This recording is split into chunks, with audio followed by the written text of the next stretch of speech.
Let's see. I think I'm on, guys. I've been looking at my screen here. So, can somebody tell me on the chat room if you can see me or hear me? Wow. Okay. I'm getting good stuff. Yeah. And yes, I have long hair. Yeah, I do. See, I think I'm on, guys. I've been looking at my. Let's see. I think I'm on, guys. I've been looking at my screen here. So. Okay. I turned off a few monitors. So I just want to make sure before I start, I'm going to wait like 10 seconds because there's like a 10 to 15 second delay.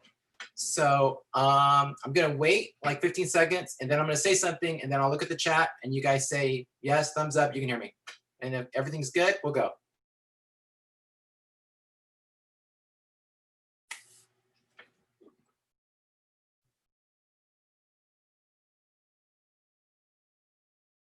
Good, there's no echo. Okay, good. So let's see, let me wait about 10 or 15 minutes. I'm gonna say something and then you tell me if there is an echo or no echo. Okay, it looks like I see echoing. So let me wait and see.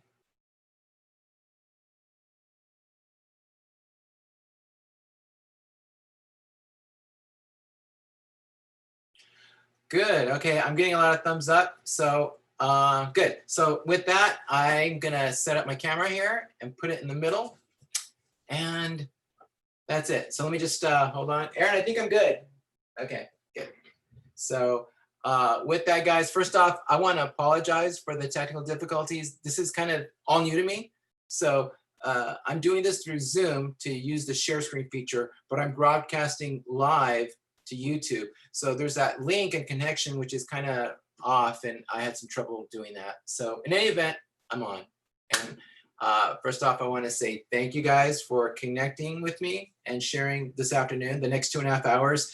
And don't worry, if you guys want to go to another presentation, go for it, because this is going to be on YouTube for a while, for at least the next few months. So it'll be there. And this is going to be the first of 3. And today I'm going to be talking about story moments. So really quickly, I want to thank Bobby and Kay and Jim and Jamie and the whole Lightbox Expo team for doing this. I really appreciate it. I know we couldn't be there in person, but this is the next best thing. So with that, I'm going to go ahead and start. And if you guys want to tune out, go for it. But I have a presentation to give you, lots of information. I have like 500 slides I want to give you with some videos. I'm going to jam through it. You can watch at your leisure and so forth. And then in the back, I have some exercises and some advice at the end for newbies and anybody else. But with that, I'm going to go ahead and share my screen.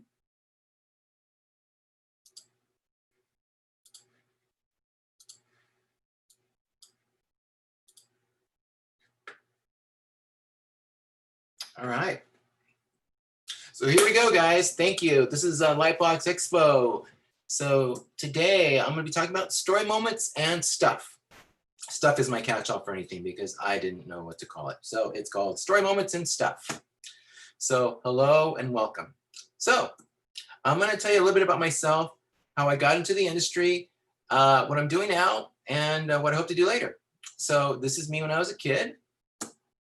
I am from California, but specifically I'm from East LA. And let me introduce you to my family. Actually, before I do that, East LA was a great place to live growing up. It has a bad rap and all, but I loved it. And East LA is predominantly a working class, Latino, Chicano neighborhood. A lot of hardworking people there, and I loved it. I was born in East LA, and I'm proud to say. And then I left to go to Central California to spend time with my grandparents, and I came back and spent my my high school and middle school years there. I loved it. So this is me, and this is my family.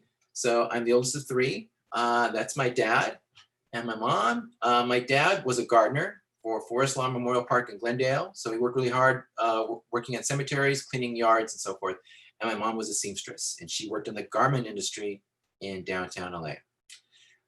And there's my dad, really proud. So what happened was during the weekends to earn extra money, my dad would do yards. So he would have like 4 or 5 yards. that he would do. So every Saturday morning, he woke me up and we had breakfast, and I was his assistant reluctantly, but later on I grew to love it. So I went to Garfield High School.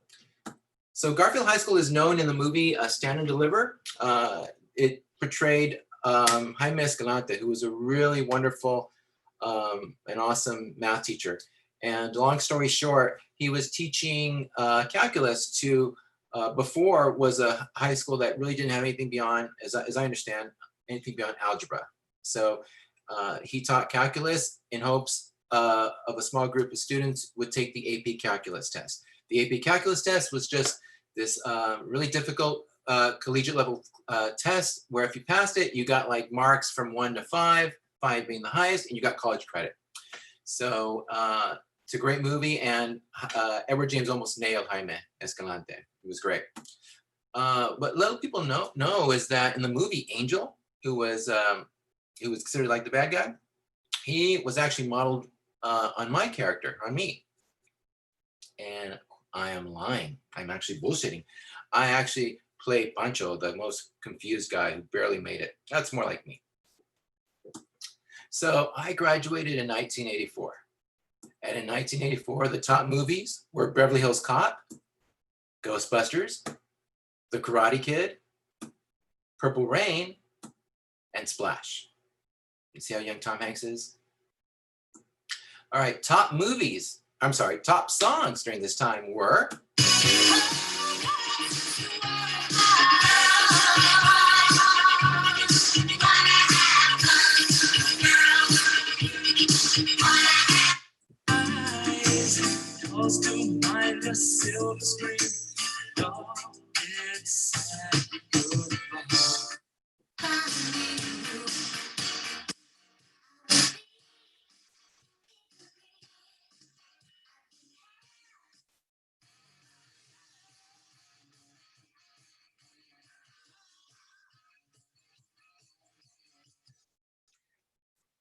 anyway, the 80s were a great decade for music and for movies.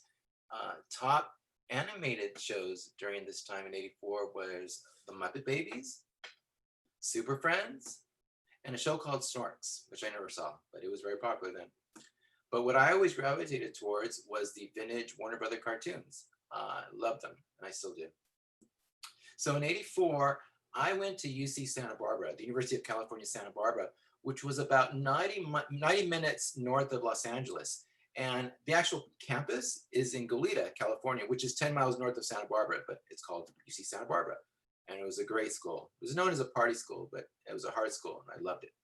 So when I went to UC Santa Barbara, I was a math major. And the reason I took math or declared math was I convinced myself math was a safe major to do. And then later on, I was thinking about being an accountant or working in the sciences as a math major.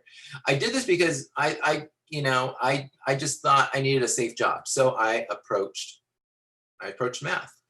What happened was I took math for 2 years. In the second year, I was taking engineering calculus and higher end mathematics and so forth. And during a final, I took, there was 8 questions. I looked at it and I had an epiphany. And the epiphany was, I should not be here. I realized math was not for me. So I got a bad grade. I got like an F, and I got a letter from the dean. And then all my friends said, hey, yeah, just go to the dean. Just tell him, you're going to change majors and so forth. So I said, okay. So I went to the dean that following semester, and he didn't want to hear it. He kicked me out. So I went back to East LA, and I took odd jobs just to help pay rent. Because, my mom didn't have a lot of money, so I wanted to help them as much as I could. So I did odd jobs, worked in warehouses, I was a clerk and so forth. I did anything just to help pay rent. And I was depressed. And I was depressed because I was comparing myself to my friends who had gone on and had graduated, who were doing really well. I mean, some of them were starting to buy houses and cars, and they were on track to what they wanted to do. And me, I didn't know what I wanted to do. I mean, I was back home in East LA and I was depressed.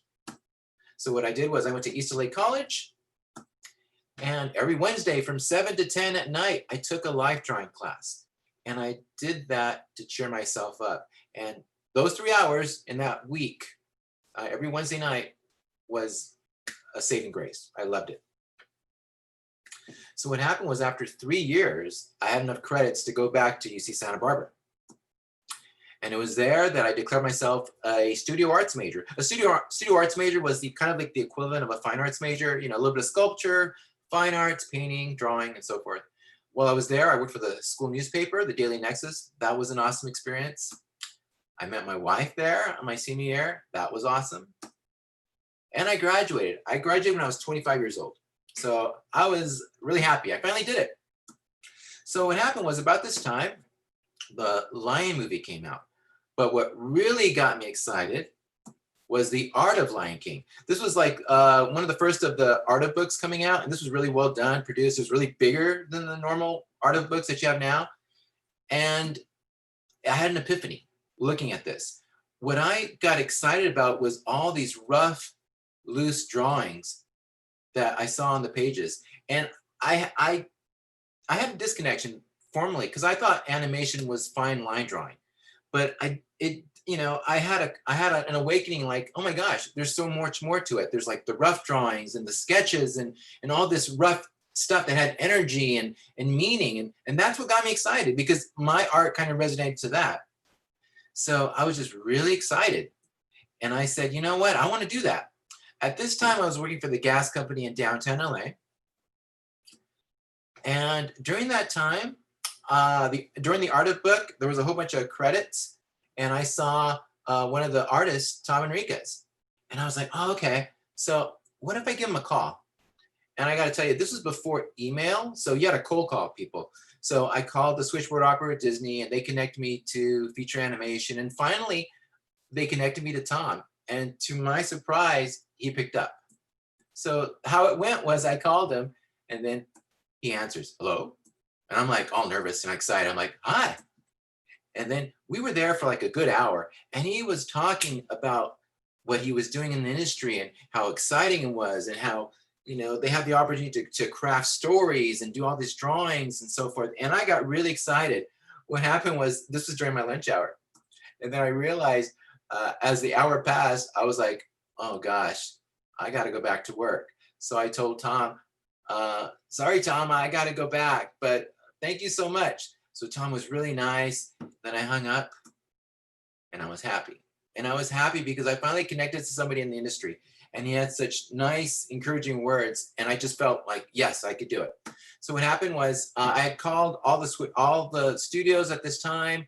And for 2 years, I called everyone. No one gave me the time of day. I would take storyboard tests and I got rejected. I got, my storyboard test didn't mean anything. And so, I just got my portfolio together and just kept applying and applying. And one day, after 2 years, I got to know the switchboard operators at all the studios. And this one switchboard operator, I wish I knew her name, but she told me, have you heard of the storyboard training program at Disney TV? I said, no. So she sent me a test. So I got the test. And one weekend, on Saturday morning at the gas company tower, I went up to the 30th floor and I went there because I knew nobody was there. And it was a Saturday and I think it was like 5 in the afternoon. I was there till like 1 in the morning or something like that. I took the test. So I was there. And the storyboard test was basically a 1 page from the Little Mermaid. And there was a model sheet of King Triton, Ariel, Flounder, and there was a layout of a Spanish galleon. And basically it was a talking heads moment. You know, there's not a lot of action. They were just talking and there was a moment where I think King Triton was mad at Ariel. So there I was taking this test. And I wanted to give up because I didn't know what storyboards were. The only thing I knew about storyboards was looking at the art of pages. I knew there was like, this image progressed to that image and so forth. But what I did was I wrote on a piece of paper, how bad do you want it? And I put it in front of me. And the reason I did that was because this test was kind of like the closest thing to really kind of, getting into the industry. But I really wanted to give up. I wanted to give up a lot because I thought, why am I doing this? I don't know what I'm doing. But I just kept looking at that. And I said, just do the best you can and go for it. Well, I turned the test in. And about 4 months later, I got a call. And they said, you made it. So on October 6th of 1997, I got into the storyboard training program. There was 9 of us. I was one of 9 people from across the country. And basically, It was great.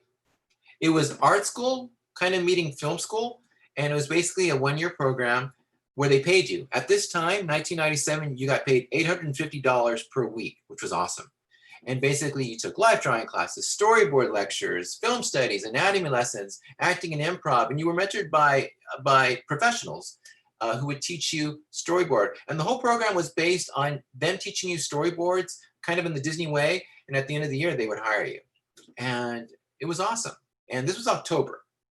So what happened was during Christmas break, we come back in January, and they kind of brought us all together in a room and they said, well, we have some bad news. We have to kill the program. And what had happened was during this time, Hunchback of Notre Dame had come out, and it wasn't making the box office money that Lion King had made. And I think before that, Pocahontas was out, and it didn't make it as much money as Lion King either. So what happened was Lion King was such a fluke. Like, I guess everyone thought, oh, we can make billions of dollars in every movie. But apparently this scared the studio. So they were cutting back everywhere. And one of the casualties was the training program. So what happened was there was 9 of us. They can only keep 2 of us. So out of the 2, I was number 3. And I thought this was it. It's like I came so close, and I came so close to my dream, and I can't make it. What happened was one of the directors of the program, his name was Larry Johnson. He went up to bat for me, and he went up to management. And he says, give this guy a chance. So what happened was on the next week, I found myself on Pepper Ann, and it was awesome. They said, you're going to be a storyboard revisionist. And I said, great. I didn't know what a storyboard revisionist was. We at this point, we didn't even really do too many storyboards in the training program, but I didn't care. I was 31. I was in the industry, and this was the start of my career. So there I was, and I learned on the job. So from Pepper Ann, I jumped on to Kim Possible, and this is some of the work I did. I worked with great people, learned a lot of stuff, learned about boarding, composition, and just, all these great things. From there, I jumped on to Tinkerbell, where I worked with a lot of great folks, learned about design and composition, storytelling, a little bit of visual development, and so forth, set designs. It was great. From there, I worked on Kronk's New Groove, Fox and the Hound 2, Brother Bear 2, some other work I did for them. It was great. The thing about Disney Toons, I have to say, it wasn't, we really didn't produce the best, production looking stuff, but for me, it was one of the best experiences I've ever had because it was a training ground. I was working with people who were coming from features, and I was learning a lot. And it was a quick and fast-paced production, and I just loved it. I absorbed it. I soaked it in. But after Disney, I went over to Stars Animation, and not many folks have heard of Stars Animation. That's because they were only up for like just a few months, and they were doing a lot of stuff in development, but a lot of stuff never really saw the light of day, and then the company folded. Or I didn't get folded. I think it stood around for a while, but they scrapped the department. But one of the things I worked on was Me, Margaret. This is some of the work. I had a great time on it. I was working with Sam Mitchlap and Jake Rowell. Those guys were awesome. That's where I learned Maya and Photoshop. These were some of my first Photoshop pieces, and I loved it. And then from there, I worked on Astro Boy, along with Sam and Jake as well. That was awesome. Loved it. And this was 2008. And then in 2009, I was lucky enough to get the call to work at Pixar. So I went up, and the first movie I worked on was Cars 2 with Harley Jessup, and that was awesome. I had such a great time. Worked with a lot of great people there. These are some of the pieces I did. These weren't in the movie. For Cars 2, they originally had a lot more races, but the story had changed, and I think originally we had 6 races, and then they just narrowed it down to 3. But at one point, one of the races was going to be in Germany through the Black Forest. So I was doing a lot of concepts of what that could look like. So in any event, I had a great time. It was awesome. These are some of the pieces I did. At one point, we were thinking like maybe Mater would go to Paris and we'd be in the catacombs. So I started doing stuff for that. Unfortunately, that got changed, so that didn't go through. From there, I worked on Monsters University. That was an awesome experience. Worked with great people like Robert Kondo, Daisesumi, Ricky Yerba, and a whole bunch of other folks. They were great. These are some of the pieces I did. I did the living room for their fraternity. I also did the basement where they did the initiation. This is a base. This was a classroom that got deleted.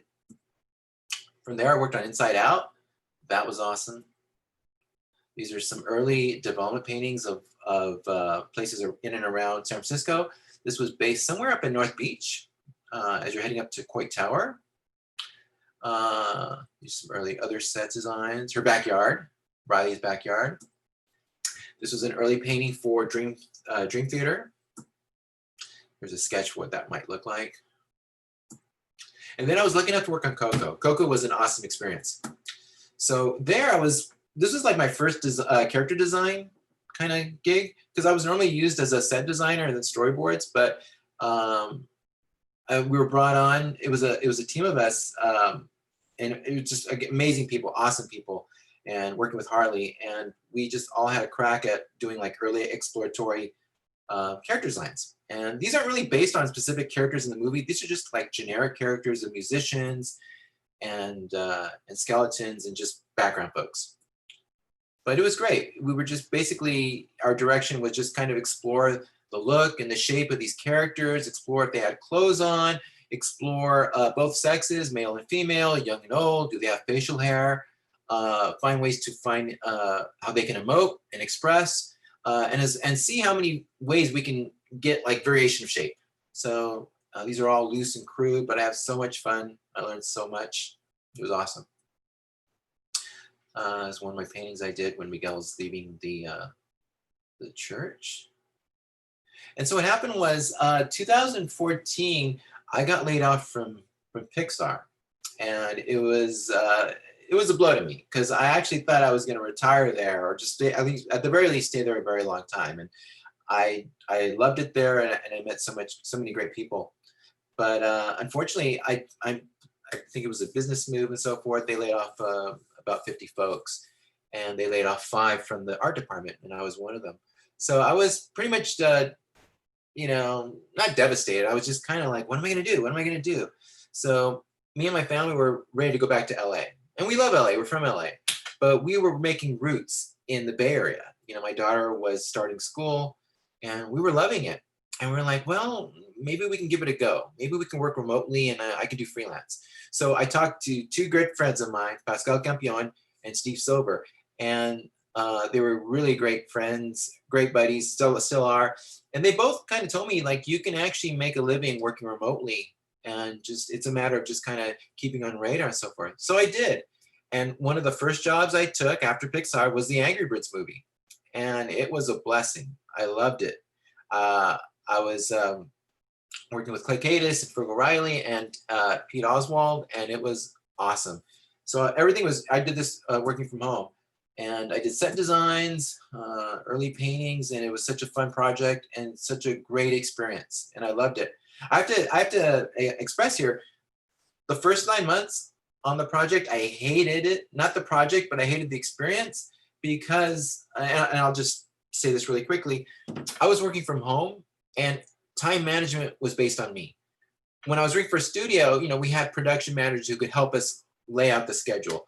But now everything fell on my shoulders, so I had to create my schedule and so forth. And that's a really hard thing to do if you're not used to it. So the first 9 months was actually more or less for me, aside from doing the work for the movie, was managing my time and how to make the best of it.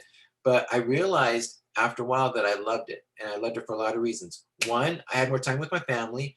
2, I had more time to do personal projects. And 3, I started traveling, and I started this new capacity of learning. I was teaching people stuff. Not really teaching, I was sharing my experience with others, and to some extent, I guess that would be teaching others, but I loved it.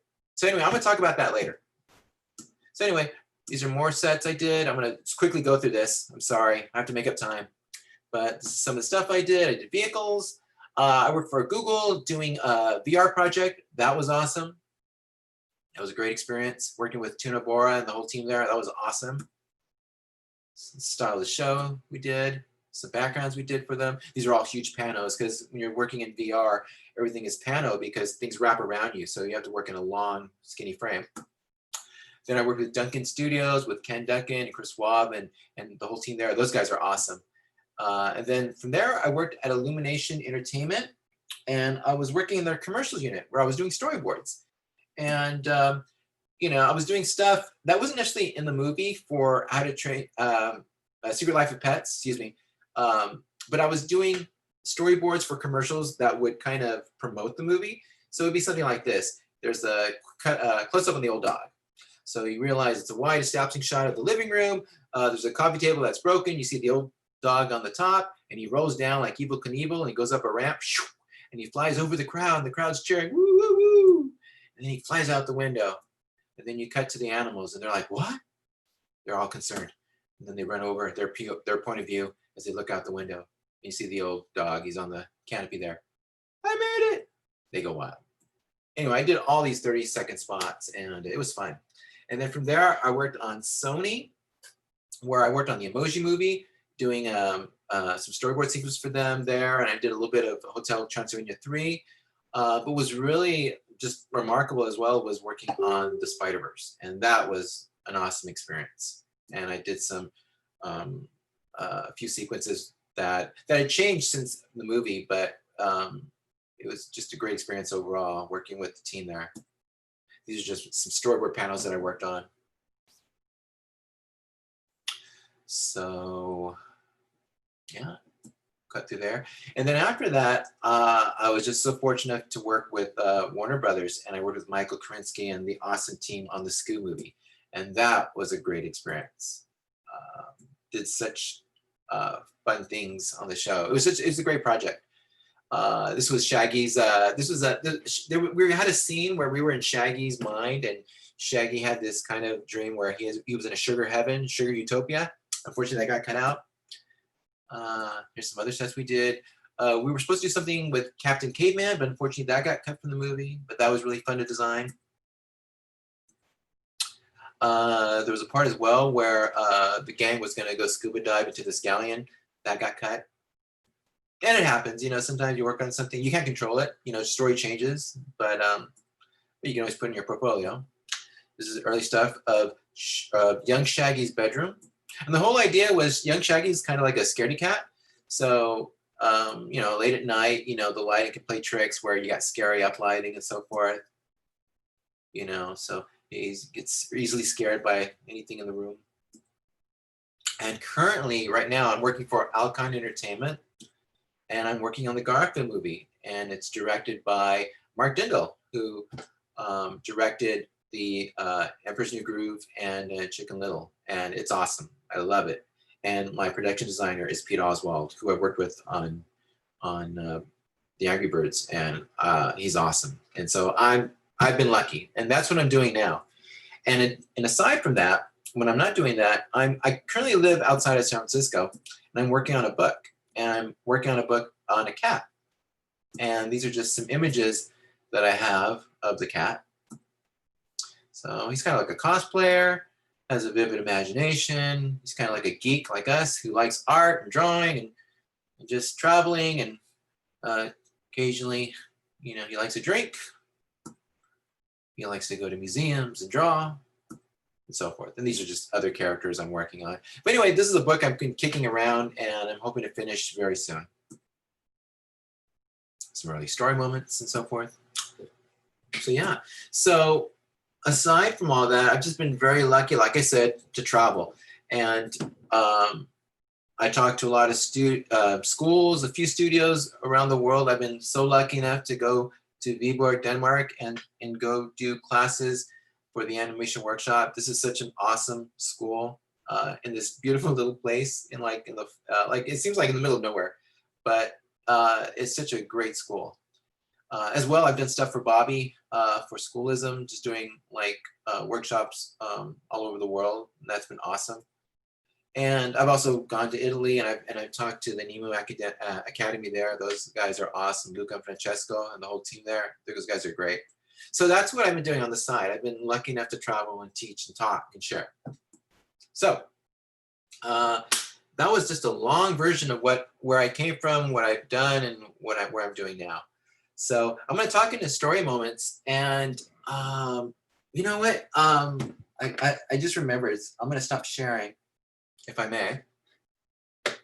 And I just realized, it's funny. When I was doing the story moments, I came across this story that I was gonna that happened to me and my family like about 5 years ago.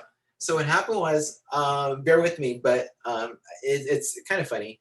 So I remember when I was working at Pixar and Coco, it was like a Friday night, and there was a deadline. We had to turn something in for the next day because we had for some reason, I think the modeling had to do it. So I was up on a Friday night. I was up to like 2 or 3 in the morning.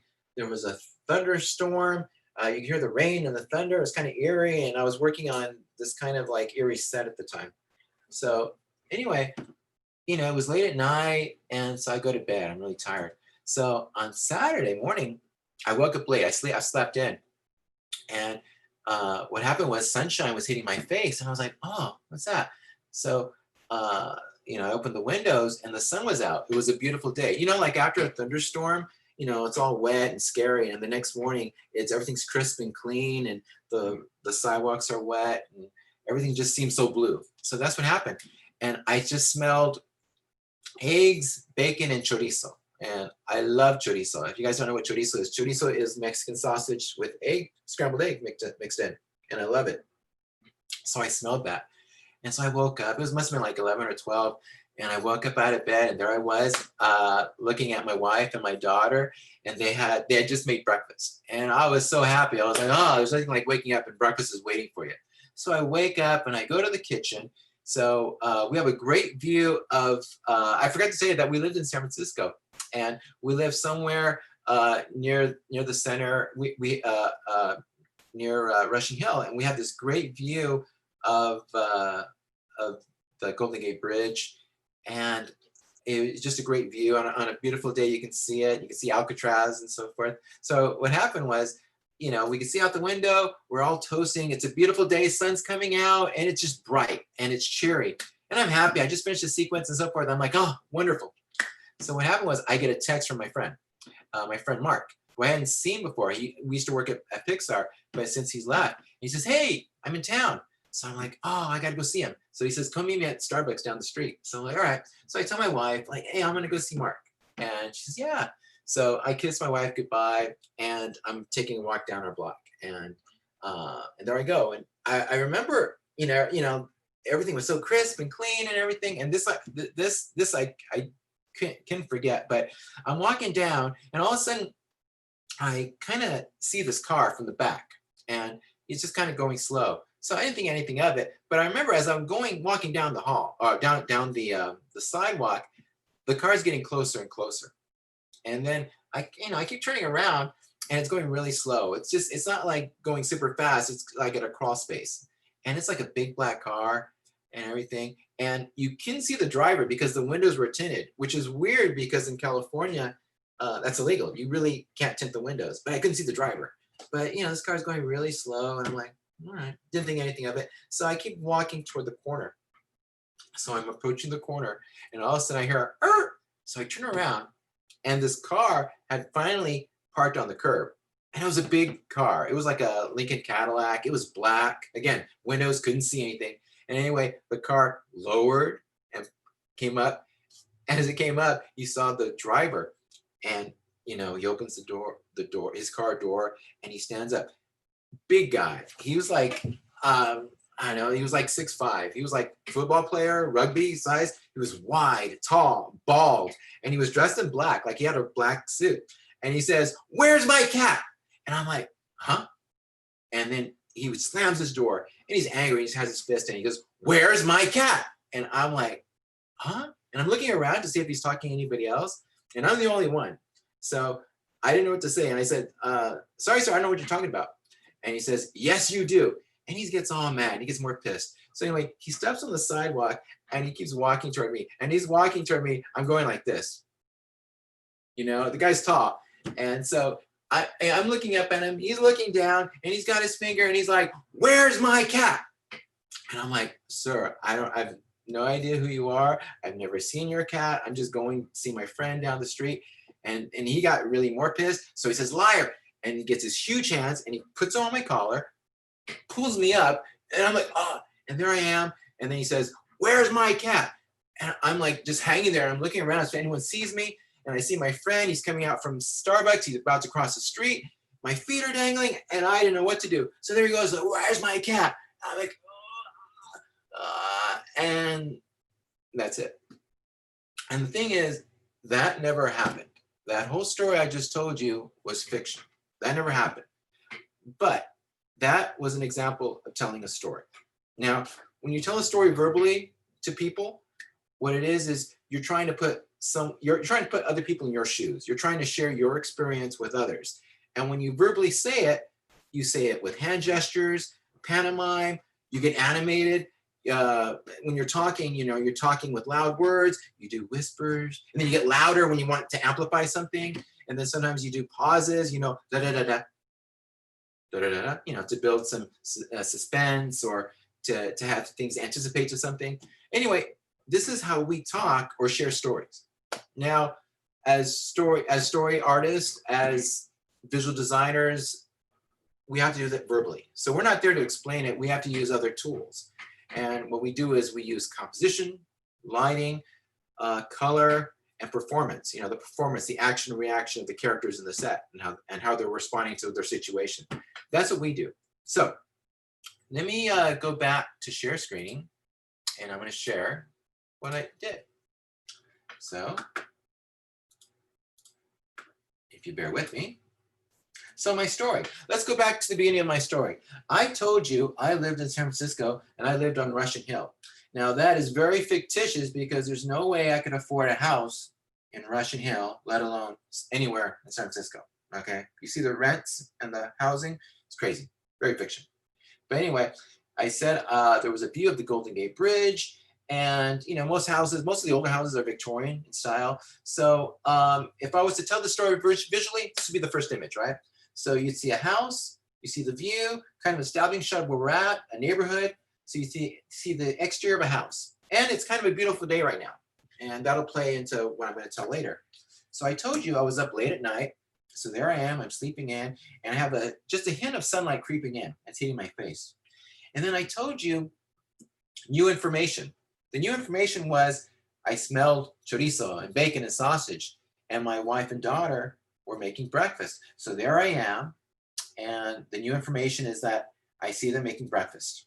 So right away, 3 images in, I've already set up what the story is. I've established an exterior and geographically where we're at, and logic tells me when you juxtapose 2 images that somehow there's a connection. Our brain's trying to fill in the logic. So what happens is the next image, we're inside of a place. So logic tells us we're now inside this house, okay?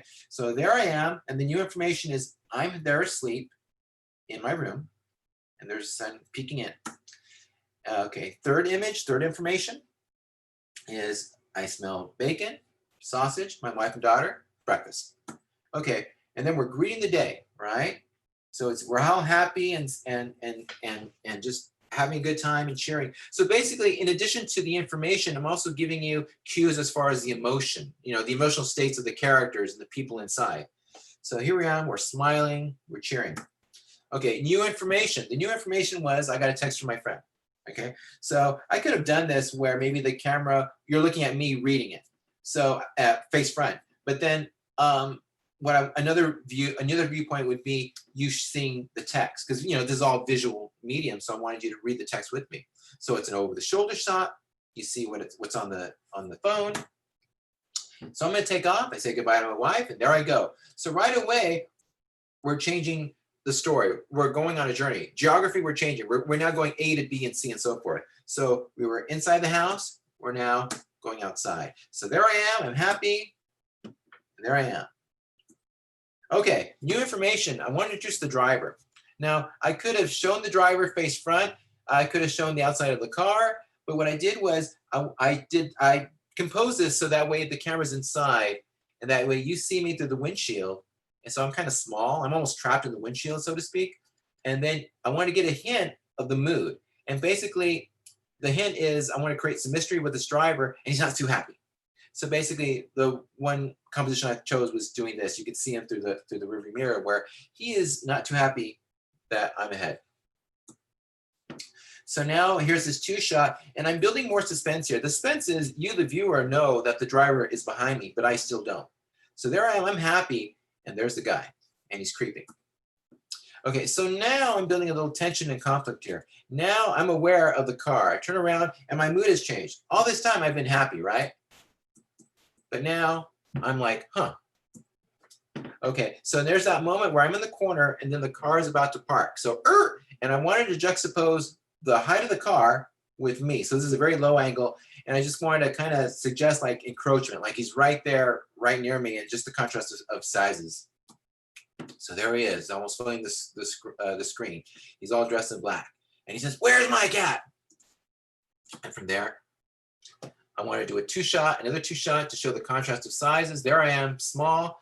There he is, super huge, pointing at me. "Where's my cat?" And he's like, "Ah." And there I am, can hardly breathe. My feet are dangling, and so forth. So that's like 20 images of me telling my story visually, okay? Now, I could tell the same story with less images and still cut to the point. So another way of saying this with less images could be, I woke up smelling breakfast from my wife and daughter, and then I got a text from my friend to meet him. So I take off, and then a car follows me, and out comes this huge, crazy, scary guy. He says, "Where's my cat?" and grabs me by the collar. So basically, this is the same story I told with less images. The only difference is I just cut straight to what the most important arcs or moments are in the story, you know, and those are by choices. So I kind of limited all the information in between, and I just really quickly cut to what I thought was important to get to the story. Okay, there's nothing wrong. I mean, both of these, there's no right or wrong. This is just another way, but a more concise way of storytelling. So in a way, if you wanted to apply this to what we do in the industry, this is kind of like I'm beatboarding. So the first one is more, it's like it can't be a beatboard, but this is more a succinct beatboard where I'm just using less images to tell the same story. Now, the reason I wanted to talk about this was I've been lucky enough to go to CTN and Lightbox and to a lot of conventions, and I talked to a lot of students. And the one thing I noticed in their portfolios was kind of this repeating thing where especially for visual development and design, they usually had like one painting, and it was just a beautiful painting, but it was just the one painting. And I saw that, and I'm like, okay, this is beautiful. And I said, this is beautiful, but what happened before that? What happened before that? And if you go back in time, how did it begin? Or basically, what happened after this scene? How did it end? So what I was asking these students was basically, what's the timeline of this moment that you just showcased?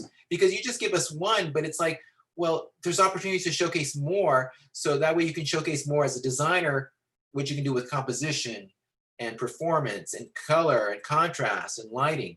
So I was asking for progression. I was asking for progression of story, progression of action, a progression of emotion.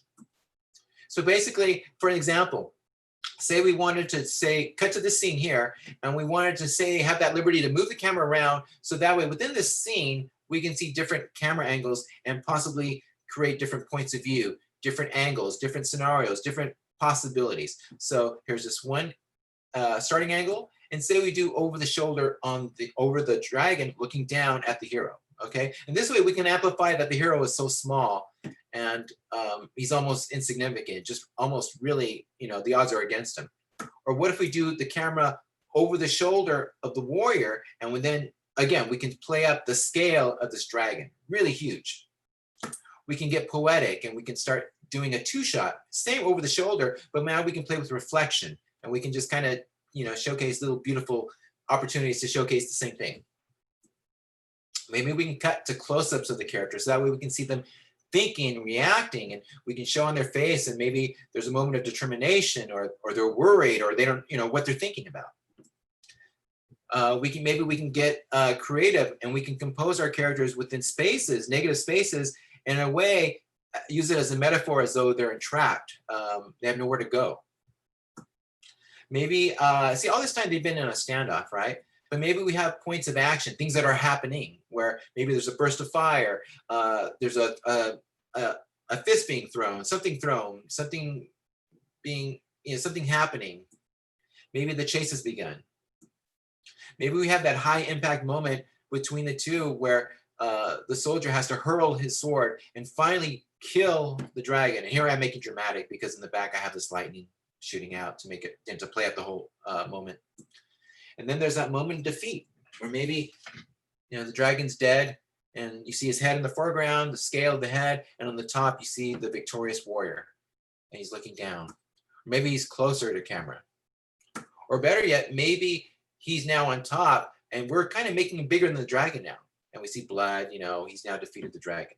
Anyway, these are just opportunities as a designer to showcase composition and lighting and things happening within this situation. Okay, another way to do this is, and we've kind of done this like within this scene, but what if we want to expand this and we want to showcase a bigger story? What if we want to go, say, the beginning of this, how the story might have opened up? Let's say that we cut to a small village near a seaport, and everything's very pastoral. We have sheep grazing and cows. We have small huts. So we're showcasing this village of agrarian farmers that are living in peace. It's kind of like very much like Burke was on How to Train Your Dragon, just kind of a village like that. And then all of a sudden, here comes this dragon. Comes in, and you see the huts are on fire. And by the way, these are really roughly and crudely drawn. The reason I want to do this was I'm not so much interested in beautiful pictures right now. I'm just really quickly and rough and in the roughest form throwing ideas down. So, but I'm trying to get some clarity. If you can kind of barely understand it, that's what I want to do. I'm throwing thoughts down. So I have the dragon shooting fire out, and he's taking away this cow, this beloved cow that belonged to a young farmer. And you can see him in the center of the frame. He's right there looking up. So there he is, looking at his beloved pet, being flown away by this dragon. So maybe on the third image here, I have him leaving the village. On the bottom left is the village. So now he's leaving and going on a journey to save his cow. He wants to save his cow. So right away, I've set up kind of a want, or a need of your hero, and now they're off on a journey to go and and try and find the want and need. So here, there's opportunities where on the journey he goes to different places. Maybe they're dangerous. Maybe on the way he meets different people and so forth, until he finally gets to the encounter with the dragon. Okay, so this would be another opportunity to showcase, again, a wider beginning where you set up a beginning and then something happens, a shit happens moment where something turns that person's world around. And then from there, they determine a want or a need, and then they're on their way to find it. And then things escalate to a big battle moment where you have the standoff. And then from there, you could find the climax or the battle and so forth. So anyway, what this all is leading up to, I wanted people to create snapshots. I wanted to people think of like you're doing like an art of book. If you see the art of books, I love art of books. I don't read art of books. I look at art of books. And what's great about art of books, you have these beautiful paintings. And if you look at them chronologically, the first paintings are really beautiful. They're, it's usually a happy moment. It's an introduction of your hero in the world. And then as you progress through the page, these paintings, they showcase things that are happening dramatically. And all of a sudden you start encountering new people, new situations, new places, and then it all heightens up to this something incredibly exciting. So that's kind of, in a way, the model, the template of what I want people to think about. So anyway, think of a timeline. And as you're thinking of your timeline, you want things to build up in intensity. You want things in the beginning, they start off pretty soft, pretty safe, and then they escalate to the climax. So think of yourself as a DJ, and you're on this DJ with all these controls that kind of regulate story and design. So maybe there's a switch for acting, there's a switch for composition, a switch for lighting, staging, editing, and so forth. So there you're at, and then you're playing around. So you don't know what these controls do yet, but you can play with one. Say you play with one button, and it has like this one thing it can do, like boom, boom, boom, boom, boom, boom, boom, boom. Then you get another button, and then you go boom, boom, boom, boom, boom, boom, boom, boom. So when you go back and forth, you can feel the contrast and what they sound to each other. Then you bring in a third button, bum, bum, bum, bum, bum, bum, bum, bum, bum, bum, and all of a sudden you get to see how they sound together. And then you're there as a DJ, you're getting more bold and you can experiment more. And all of a sudden, when you get to know what they can do together, you get more confident and you can start making music. And from there, you can start creating different tempos, build-ups, create drops. You're starting to now control and manipulate how things build up and emotionally and how they can escalate. And that's what you want to do with your pictures. So what are the components of my story? Well, I'm trying to show information with emotion, all to build an experience in the most basic terms. So as an artist, again, you want to show opportunities to showcase as a designer, and as a story artist, your contrast and storytelling. So you can do it in a short format, which would be like a scene or a sequence, like I did with when the warrior was battling the dragon, or you can go for a longer format. Like think of the whole story, like the beginning with the village, and then he travels until he gets to the standoff. So again, it's verbal to nonverbal. You're not there to explain things. You have to show them in nonverbal means. It's all visual. So let me quickly tell you, what is story? So story, in the most basic, simplest terms, story is a journey or adventure where you go from A to B, and there's a lot of things that happen along the way. Okay, there's more to that, but I'll explain later. Story moments are like snapshots of your adventure. Okay, so I'll talk a little bit about story and film structure. So, there's a beginning and a middle and an end, but more importantly, there's a want or need that's established that starts the journey. And let me explain that through story structure. So story structure is basically the parts or the structure of a film. And this can be told through these parts. There's an exposition part, there's an inciting incident, progressive complications, a crisis moment, climax, and a resolution. So I'll just briefly explain what these are. Exposition is pretty much the introduction of your hero in his or her world. So, and as well, you're basically laying there the rules of the universe. So you're kind of setting up maybe where they're at, what they do, the situation in their world, and so forth. Maybe his family, maybe his friends, and so forth. The inciting incident is when shit happens. Now, shit happens can be good shit or it could be bad shit. Good shit could be like, oh, this guy, he's in high school and he's kind of maybe socially awkward, kind of shy. And so he goes to a party with his friends and all of a sudden he sees a beautiful woman and he's like, oh my God, who's that? So the inciting incident is basically, who's that? He has to know who that person is. And maybe throughout the story, he tries to find who that person is. Maybe he's socially awkward. So that could be a debilitating thing where he has to overcome to try and meet who this person is. And maybe there's things along the way that prevents him. Like maybe, there's a language issue. Maybe she has to move. Maybe she has a boyfriend. I don't know. Maybe, he's kind of like Karate Kid. She's rich, he's poor. And then there's these kind of things that these things that they feel like they can't connect and so forth. Anyway, that's just a possibility. That's good shit. Bad shit could be like, well, maybe wherever you're at, you're in your city, in town, and you're at school, and then all of a sudden things are happy, and then in the middle of the day, a big meteor hits, blows things up.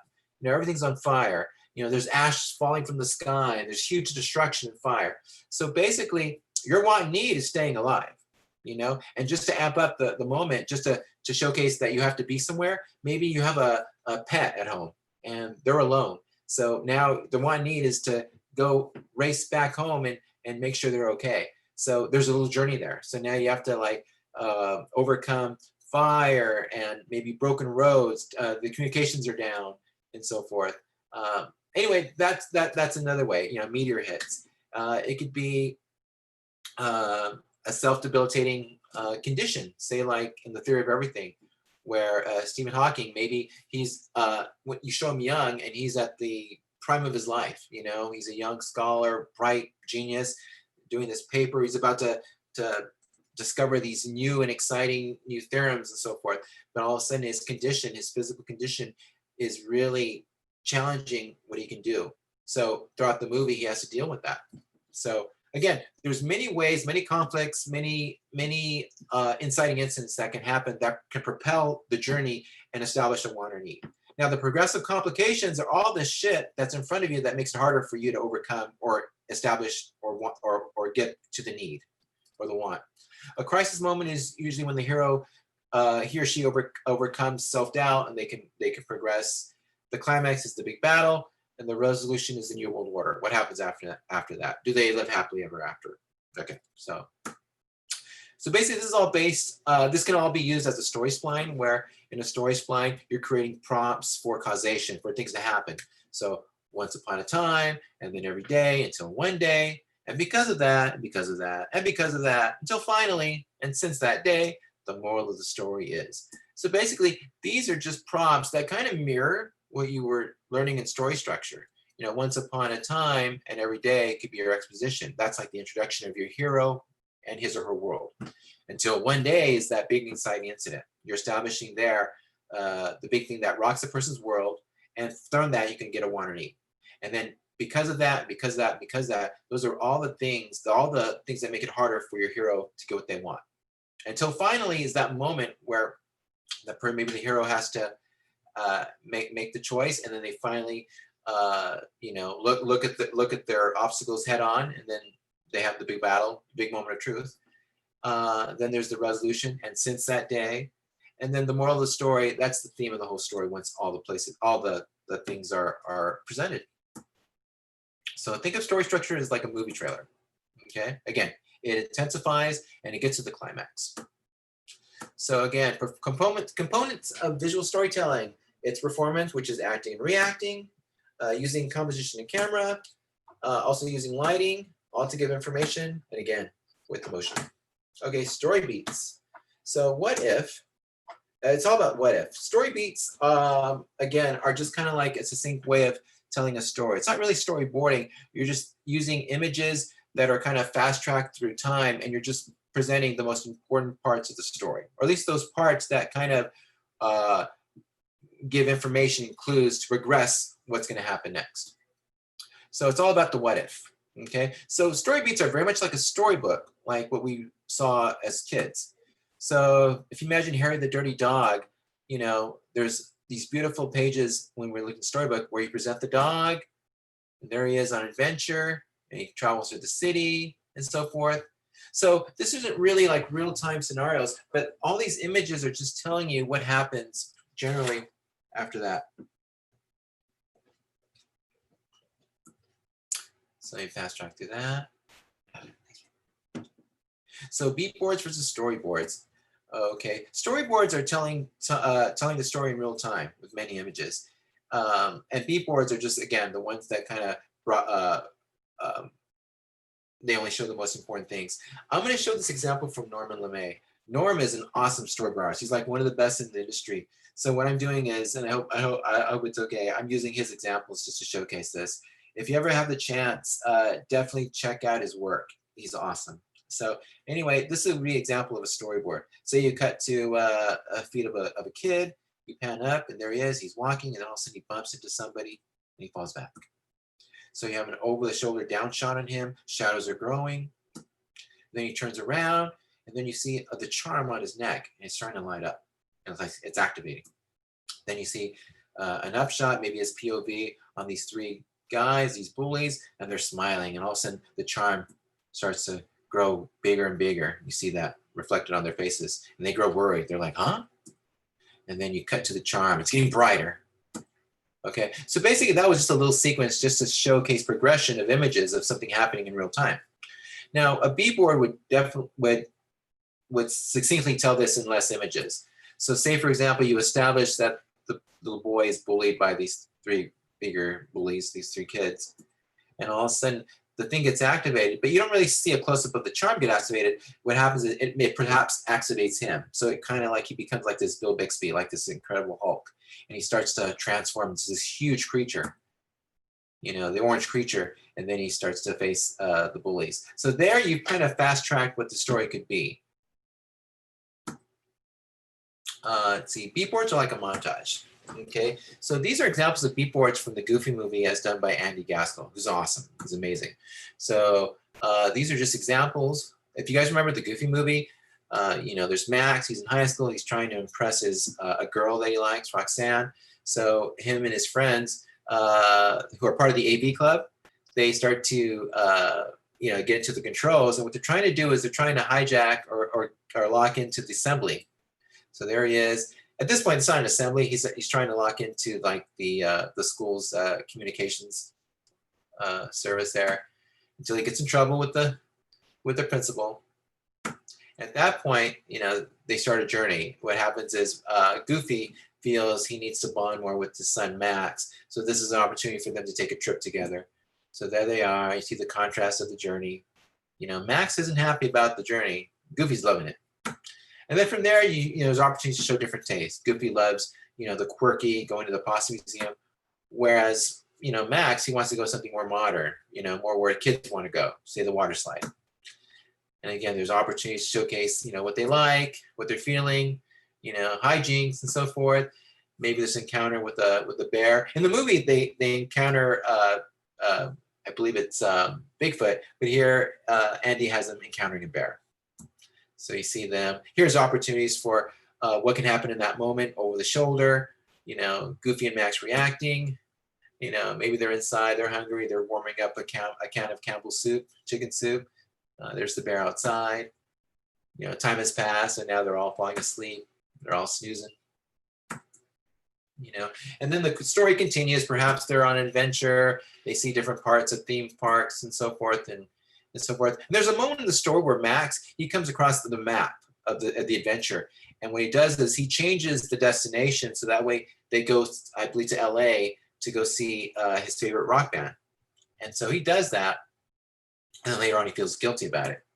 And then later on, Goofy finds out, and he's waiting for Max to confess, but Max still doesn't confess. So there's this kind of like this situation dilemma where, it's a matter of trust, and Goofy really wants his son to own up. But he doesn't until the end. But then, there's a moment where at the end they almost die and they come together. So basically, these are just beautiful story beats. Again, very much like a storybook where you create up a situation, then they go on a journey, things happen along the way, and so forth. And I'm missing some panels here, so yeah, so this isn't like, unfortunately over time I've lost some of the beats here, but yeah. So again, components of beating and boards are, it's a performance with acting and reacting, using your composition with camera, and using lighting. It's not necessarily, using lighting to showcase night or day, but it's also the emotional lighting, the tonal lighting. Okay, for acting, just definitely what you want to do is think in terms of strong silhouettes. You should have a very quick, clear read of what your character is doing. Those really help. As well, when you're using composition of camera, be wary of your film ratios, what you're going to use. Old TVs had the more squarish, 1:3:3 ratio, where it was 1 unit high, 1.33 units across. But TVs now are 1:8:5, kind of a HD TV format. And now when you go to features, they more have a wider screen, wider format, 2:3:5. Here's the comparison. Think spatially. When you think spatially, when you're staging things, don't necessarily stage flat. Take advantage of things in the foreground, things in the midground, close to your character, either immediately in front or in back of your character. Think of backdrops going further back, which will kind of suggest depth going further back into space. When you're starting out, use simple grids. Grids are a great way to imply what's happening with your camera, the topography, if there's space, a wall, anything there. If it's just sky, using grids can help define an upshot or a downshot. And it's all about using a focal point. The focal point is your center of interest and usually where your hero is. Also, think about the distribution of space in your frame. Think of symmetry versus asymmetry. You have a blank space and you can put something dead on in the center, but what's more interesting visually is when you break the frame into thirds, thirds across and thirds horizontally, vertically. And now you have 4 possible points hovering around the center. Okay, and use opportunities to guide the eye. So you want to use negative space when you can, when you want to frame your focal point. Also, you can use objects in your frame to indirectly guide the eye to where you want it to go. A composition exercise I like to tell people to do is like, do box on a table. So if you think like, you know, say you can see a regular table, we can see the legs, and you just put a box in, like a Rubik's Cube.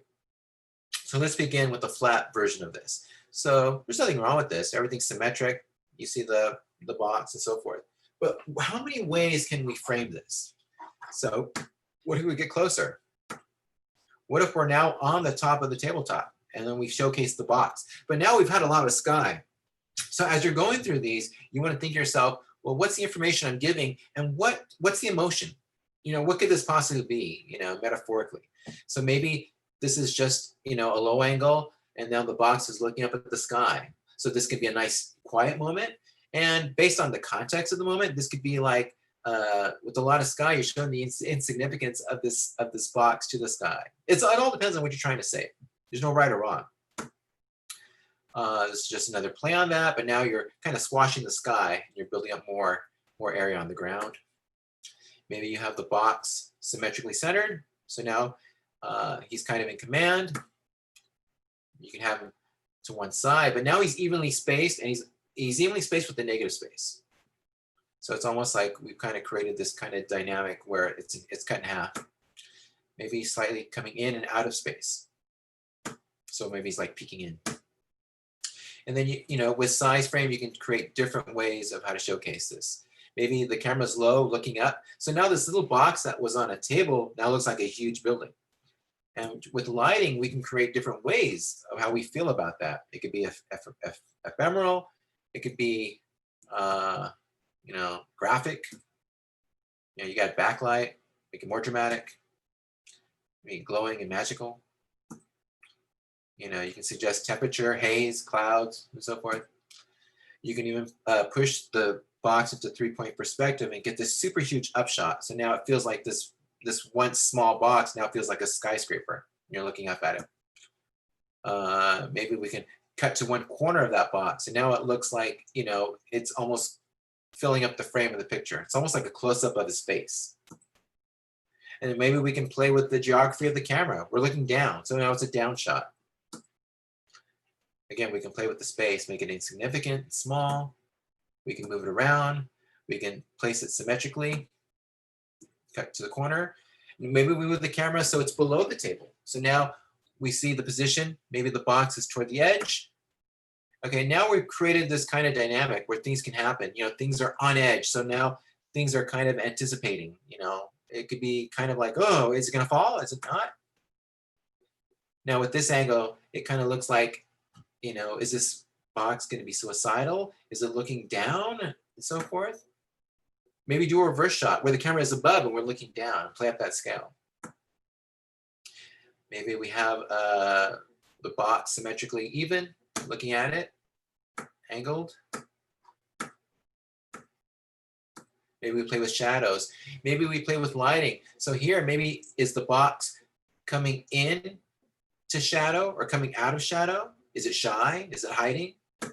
You know, is it coming out of the shadows?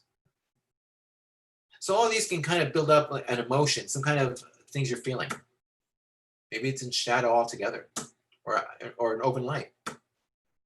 So knowing this exercise, you can now add characters. And the same thing, you know, you're now staging your characters from each other and moving the camera all about them. Over the shoulder. You can use interesting over the shoulder.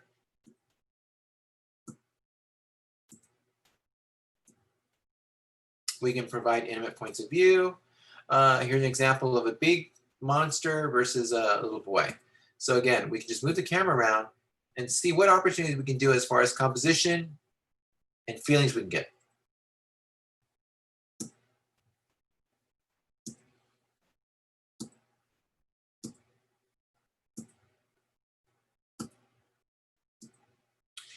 You know, all this time we played the boy being small, but now what if we do close-ups on the boy himself and we make him big? This would be a hero shot, you know, looking, the camera's really low, looking up at him.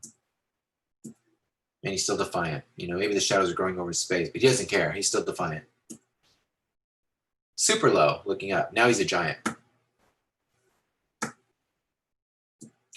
So yeah, you can just use this to frame And we've all this is just based on ideas you can do with composition. But yeah, have the liberty to move the camera around. But when you're moving the camera around, think about what you're trying to say. Think about points of view. Is it a standoff? Is it you're looking down? Is it a discovery? Is it revelation? And so forth. Think about points of view. So a character that's really small, you're going to have a lot of camera angles from low looking up. Think cinematically. Draw inspiration from those old Viewmasters slides that we had as a kid. Those are really cool. They were very cinematic. Things were just kind of in this very small diorama, and they had just a really beautiful cinematic flair to them. And all the while they sold a beautiful story. And these were kind of like story beats. They just kind of they were very much like a storybook where they established something, and then you go to this and this and this and so forth.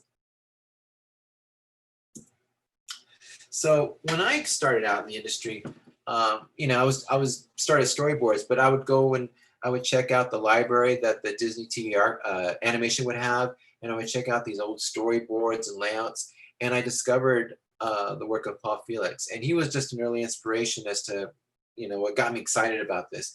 And what I learned about Paul was he was a location designer for a lot of these TV shows like Aladdin and so forth. But what he did was when he was trying to figure out the background design, he would put characters into them, and he would start creating these little story moments. So he was not only becoming a background designer, he was thinking of the character in context with the background, and he was like a cinematographer. He was moving the camera around, thinking of the possibilities, what this would look like. So he just had a more broader sense of his set, what he was designing. And I would look at these and I'm like, oh my gosh. And these felt like you were looking at a storybook or pretty much like clips of a movie. This was something he did for a class where he would have Mickey Mouse walking through the city. But in each of these, Mickey is presented differently, either in size or compositionally. And he would play with lighting, Mickey in negative space, Mickey dark over light, light over dark, high angle, low angle, shadows, and so forth. And it was great. It was just a beautiful way of showing all the possibilities of framing and composition and staging of a character going through. I also got a lot of inspiration looking at Andy Gaskell's work. This is some of his pages he did for Lion King. Beautiful, beautiful, simple staging. Another inspiration was Marcello Vignali. Love his work. Awesome. These are just stuff he did for Mulan. Yeah, just really beautiful. So for character designers, let me pose this question for you guys.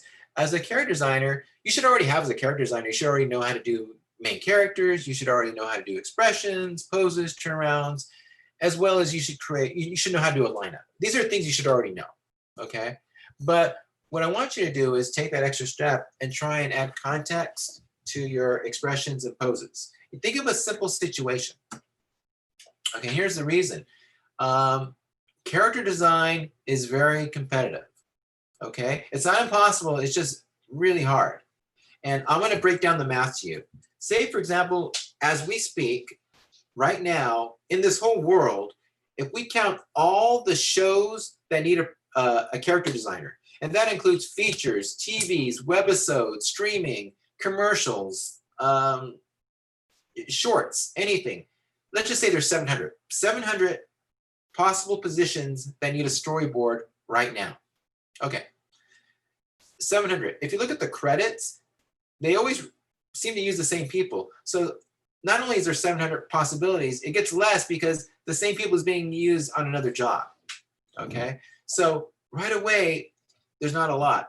And every year, as you guys know, you guys will, let's see, I lost my thought here. So every day, every year, there's more and more people graduating from art schools. And so, there's art schools that have like maybe 50, some have 100, some have 1,000. And that's every year. And not only that, you're competing against seasoned people as well. So there's a lot of people you're competing with. So the simple fact is it's competitive. Not impossible, just competitive. So having said that, I don't want to burst your bubble. I just want you to think of another way to how to use your character design. So what I tell people is think of storytelling. You know, I would say do something with your characters. Put your characters in a situation and then put some background information behind them, background designs. And now you're not only a character designer, you're a person who's doing visual development. Don't do one, do like 8 or 9 in that situation. Now you're working in visual development and you're becoming a storyteller. That's the difference. That's what's going to get a response. That's what's going to bring your work to a higher area. Same thing with background folks. If you just do backgrounds, or I'm sorry, same thing with location designers and background folks. Same thing. You should already have sets and props, and you should already do all the other stuff like elevation sketches, front views and side views, and so forth. And again, I pose the same question to you guys. Do something with your backgrounds. Put a character in. Add some context to your character in your sets. Don't do one set. Do numerous sets in your universe. And that way it showcases opportunities for you to showcase lighting, composition, for you to be cinematic, to do storytelling.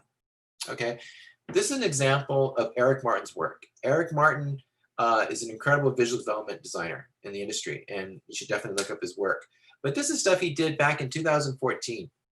Yeah, this I got from his blog. He was, I guess he had just come back from a trip from Ireland, and he was really inspired by all the colors that he had seen. So what he did was he wanted to put these in some kind of form, so he just created these beautiful paintings. And he shared that these aren't necessarily areas in Ireland, but he was inspired by the colors and the feeling. So basically he created a character, this little mouse, this little warrior mouse, and he had him go through what he remembered, what resonated to him. And what's great is he created this little journey, it's this little experience, this montage, so to speak, of a mouse going through location to location, with each showcasing contrast in color, composition, lighting, information.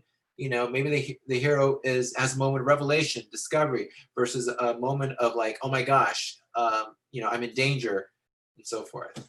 So just a really great example. Let your camera and composition tell the story. Consider your points of view. Consider lighting up to play emotional beats. Okay, so here's an exercise. For a character designer, or if you guys have just a character, okay, maybe you just have a character. I would suggest put that character in a situation. For example, say I have this real cute cat. So maybe I'm going to put this cat at a party. And there he is with your classic, iconic college, you know, plastic red cup. So there, everyone's having a good time. There's music playing, and he's smiling. And then all of a sudden, something happens. He's like, "Oh my gosh, who's that?" So then you compose and you showcase what he's looking at. In the foreground, it's maybe a beautiful young lady that he has a fancy for, and he's smiling there. So right away, we see he's reacting to something, and all of a sudden, it's like he is just enamored. Okay, so let's take this further. Say he wants to really go and talk to her, but he can't because he's shy. Maybe he's socially awkward. Maybe, you know, he's not brave enough. You know, maybe he feels he's clumsy and he's awkward. But there she is, she's laughing it up. And you see the contrast, right? We've shown that, you know, just like anything else, introduction of your hero in the world, something happens and you see it, and then you see progressive complications. Maybe you showcase, you know, his struggles, and, you know, he's not too sure of himself. And there she goes. So now she's leaving the party. He's like, oh my gosh, you know, or maybe she's leaving with you know, the big man on campus, right? And he's like, oh, I have a moment. What should I do? Okay, so right away, these are just situations, possibilities of which you can do. Nothing epic or anything. It's just, you know, just simple scenarios. Okay, here's the scenario number 2. Maybe you have the same character, and, you know, maybe he's up in his house, and he's a geek like us. You know, he loves comic books, drawing. He loves movies. He collects collectibles and maquettes and so forth. You know, he likes to geek out. So there he is. He's reading. He's happy. And then he just dreams. He's like a dreamer, right? He likes to daydream, and he's outside. You know, he's not outside. I'm sorry. He's by the window, and he's looking and just daydreaming. And he's like, man, yeah, I wish I could be brave like my superhero, Super Cat. But then all of a sudden, oh my gosh, what's that? So what do we see? We see the old lady, Bertha, sweet old lady. She's being bank robbed by this robber. And he's like, not today, not on my watch. So then maybe he goes ahead and takes action. So right away, you know, you create these images where you present something something happens, and then you create a want. There's a need. Now you start a journey. Okay. So here's some simple exercises I want to share with you guys. One exercise that I'm sure many of you guys have heard, it's a good exercise, it's called the next 5. So basically the next 5 is you're given an exposition shot or just an image, usually from a pulp cover, an old illustration, and given the information from that, you have to create the next 5 images from that, okay? There's certain rules to this. You have to keep, keep it to 5 images. You can't use any wording, there's no dialogue. You just want to be limited to the visuals. And also, you don't want to make shit up. So say if you have a Western and all of a sudden you throw in a UFO, that's pretty far-fetched. So you want to keep to what's given. Okay, so let's see here, the other things I said. Yeah. What helps too is, writing these down. But basically, you want to look at what's given in the images. I'm going to quickly go through these. I'll share this on my Facebook page, but there's this, there's that. Again, different scenarios, different settings. Some are sci-fi, some are Western, some are period pieces. Some deal with technology, space, some are biblical, and so forth.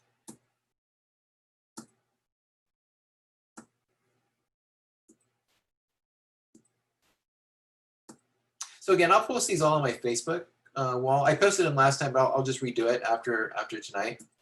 So therefore, if you want to take a crack at it. Okay, so this is the next 5 that Mark Andrews did. Oh, I'm sorry. That was from something else. Let me go back. Okay, so let me show you what I did. I used this illustration. So what I did was, this is the information I pulled out when I started. It's like, okay, this looks like something from the 40s and 50s. The thing that tells me that is like how they're dressed. He's dressed in a trench coat and hat, which how most of the guys dressed around that time. She has like a Marilyn Monroe type hair, so kind of tells me we're in that time frame. Where we're at, I don't know. Maybe we're outside of an apartment. Could be a motel, hotel. What does it tell me about the motel? It doesn't seem like it's scary. It seems like it's well kept. I see a nice fern there. I see a mirror, works of art, a vase. So this tells me it's not dilapidated. It's not like falling apart or scary. It seems pretty modern. And it's a 2-level, so there's stairs coming up, and we're just happen to be on this doorstep to this hotel room. So anyway, that's the information I got. So from there, I did 2 versions of this. The first version was you go from here, and then you go from this angle where it's an over the shoulder on the woman and man.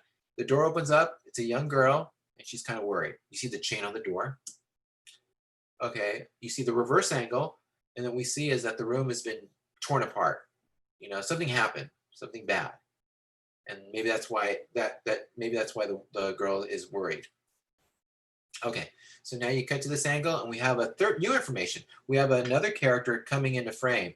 The other characters don't seem too happy about him. Even the girl, she looks like she's screaming. But this guy, really big in frame. Okay, now I reveal him. Okay, he doesn't look happy. He looks kind of pissed, and he's holding a bottle. Maybe he's a drinker. Who knows? But it doesn't look good. So now he has now joined them in front of the door. They're all looking at him. And now I gave the man some new information. I had him holding a piece of paper. The piece of paper could be, I haven't really established who these people are yet, but maybe he's from the school. Maybe he's from social services. Maybe he's a cop. Who knows? But anyway, he seems like he's trying to make peace, or at least trying to be nice about it. The woman looks worried.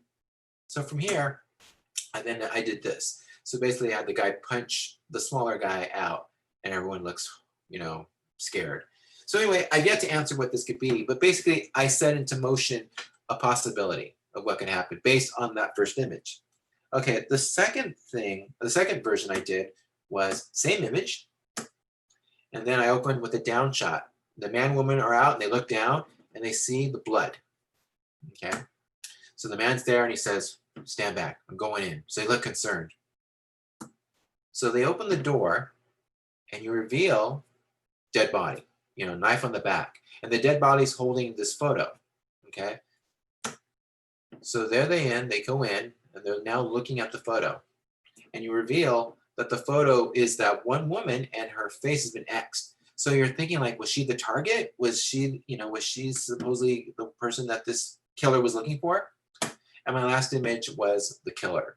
So now I'm creating suspense because they don't know what we know, is that the killer is now coming in. So anyway, that was my second version based on that. There's no right or wrong. You're just thinking about possibilities on how to storytell based on what's given. Okay, from that, from the next 5, you can start doing the next 20. Now the next 20 is basically the same thing, but now you're building up to 20 images. Okay, so this was one version I did. So based on this, I have 2 things happening. In the foreground, we have this creature like a big wolf, Bigfoot type creature. And then the folks in the back who don't seem to notice them. So we have a guy on the horseback, and then a woman on a cloak with like a lantern, and they don't seem to notice. So you know, there's something tells me that this is from maybe a period piece from long ago, just based on the way they're dressed and so forth. So based on what I kind of gathered from that, I went ahead and did this. Here's my first image. I did a close-up on the character. He looks worried. This is the guy on the horse. He looks down. You establish he's got 2 bullets. And there's the woman. She looks worried. She has a look like, oh my gosh, just 2 bullets. And all of a sudden, you cut. They're in the background, and I cut to this. Something has just ran across the screen. So there they are. Then a close up on them. They look worried. And then they hightail it out of there. So now they're on the horse, and they're starting to move. Then all of a sudden, I reveal the character. The creature, I should say, and then I do an over the shoulder of the man and woman on horse, and they're still leaving. And now I establish this village way on the bottom valley. So that's where they're going to go, maybe for shelter. So the creature's high on their tails, grabs the back hoof. They all tumble. The guy is in the back. He clutches the rifle, and the woman falls more toward the back. There's the guy. He looks back, determined. And you reveal the monster. He's about to eat the horse. Then he slaps the hunter, and then the rifle gets thrown out, and it lands right in front or near the woman. And so there's the monster. He's over the injured guy, and you know the woman is pointing the gun. She's about to shoot. And there she is. You know, she's just shaking the gun. She's a little bit nervous. She doesn't want to miss. There's the creature. He starts to charge. The gun gets fired, and we cut to black. So anyway, that's one version. Now, looking back at this, I probably would have changed a few things. One thing I would have changed probably would be not revealing the monster so early. You know, I could have built a little more mystery. Maybe I could have had them keep going until they go to the bottom, and then maybe I cut to this. So I saving the monster, and I save it for last. You know, I'm trying to build up kind of like what Alien did, Ridley Scott's first Alien, where you don't really see Alien, only in the last minutes. So that way, that might be a way of building more suspense and so forth. But anyway, there's many ways to do this. There's no right or wrong. Think of things as weaker and stronger. So, you know, weaker things would be like, oh, maybe you could have done this to amplify the emotion more, you know, so forth. Okay, so from here, you can also do the next 20 on a fairy tale exercise. Okay, so same thing, you know, you can borrow from any classic fairy tale like Aesop's, Hans Christian Andersen, Grimm's Brothers, and so forth. The same rules, no dialogue. So what I did was I did Little Red Riding Hood. So what I did was I opened up on a shot of the pie, and it says for grandma. And then I opened up to the inside of Little Red's modest hut that she shared with her mom.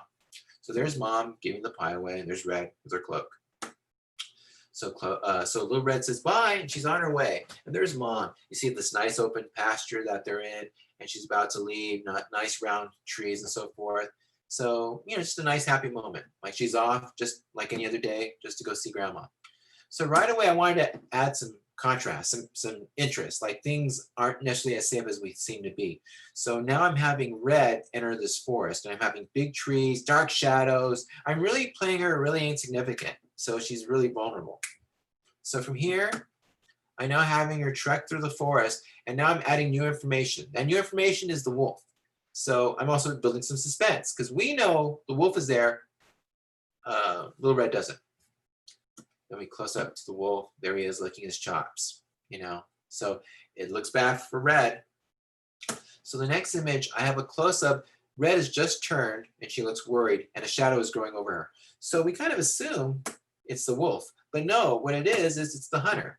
Now, in the classic story of the hunter, they showcase the hunter somewhere in the middle of the forest meeting Red because the hunter has to know where Red's going because in the end he kills the wolf.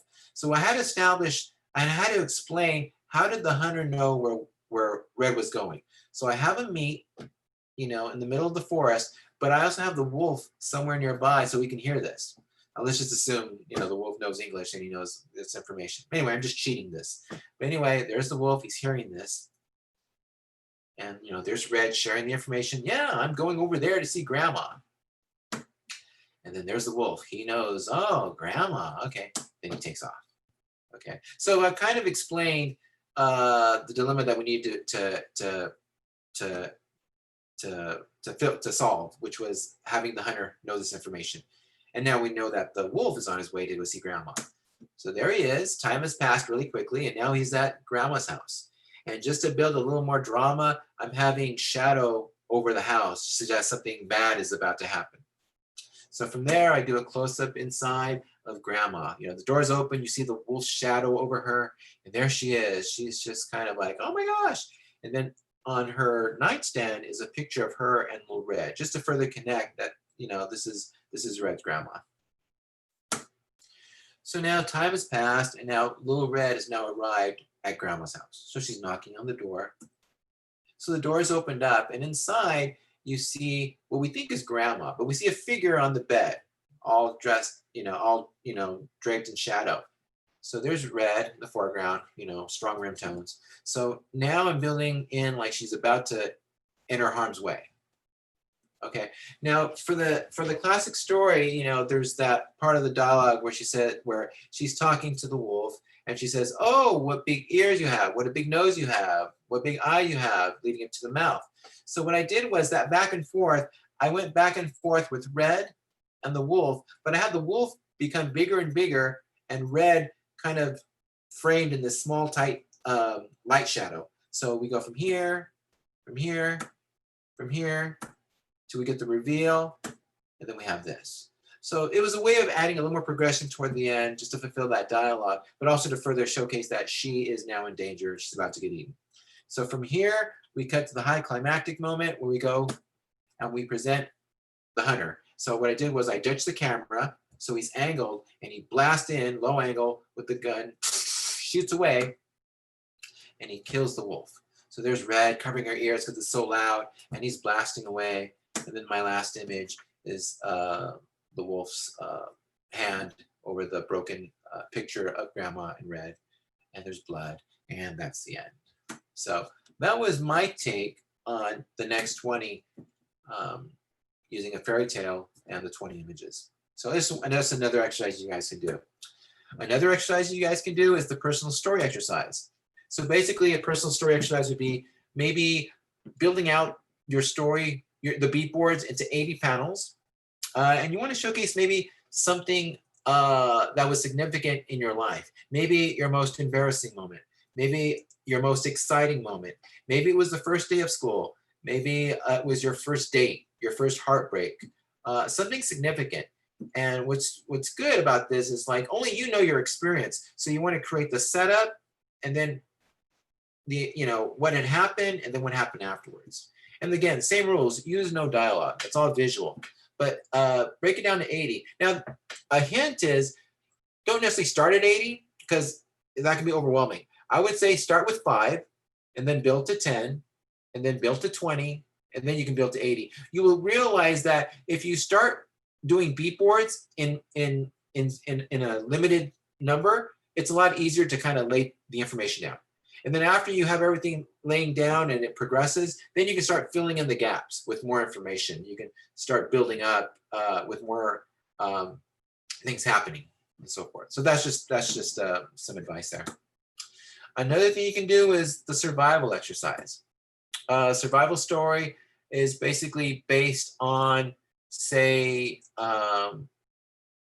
you know, these nature videos that we see, like it could be like a fox that's hunting down a rabbit, or like I'm sure you guys have seen like these videos in Africa where there's a herd of elk or caribou that has to cross this river, and in the river is crocodiles, crocs. So you know you're presenting or creating this thing where your hero, or basically you know the the character has to cross one end to another, but they're in danger. So now you have to storyboard that. It doesn't have to be something where they're going to die, but it could just be a simple survival story. We're going to watch this. This is probably 6 minutes long. There's no sound, and I'll load this up on Facebook as well. But let's just watch it. I'm not going to say anything. I'm just going to play it, and then you can see the situation. Now, I'm going to present what the exercise is. You can use this video, but the thing is, I want you to add more cinematography. I want you to keep the same story, what's happening, but change up the camera angles, and I want you to add more points of view, more POV, make it more intimate, and I really want you to take this opportunity so that we feel what these bears are feeling at the time. This is taken from one camera angle from a drone, but the exercise is do this in 20 panels, but show more, use the camera, be a cameraman and show more intimacy as far as points of view. So here we go. And there's no sound, so we'll just look at it.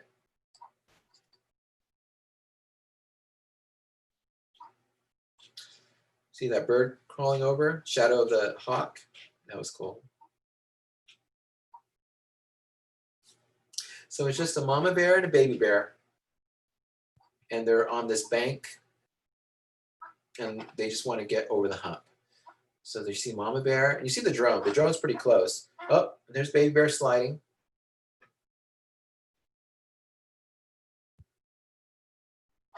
He's persistent. You see the shadows of the hawks climbing over, or just being on. And there's mama bear.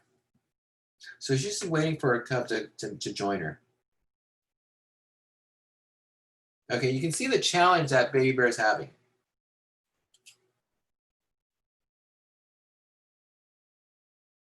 Okay, so now the baby bear seems to now see like the tracks of his mom. He's using that as leverage to get up. So he's getting closer. Now you can see mama bear, she kind of freaks out because the drone gets closer. So she isn't like, swatting at her kid. She's trying to help her kid up. But then the momentum brings the baby cub to fall down.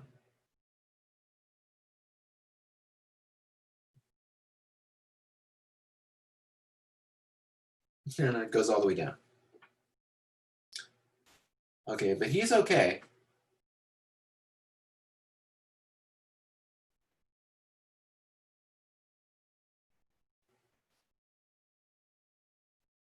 Okay, but he's persistent.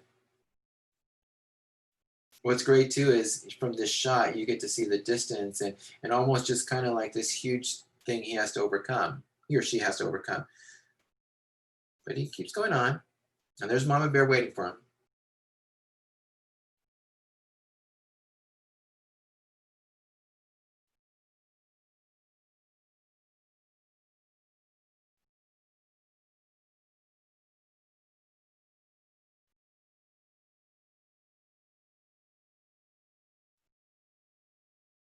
Okay, he's trying to find his footing. Just about there.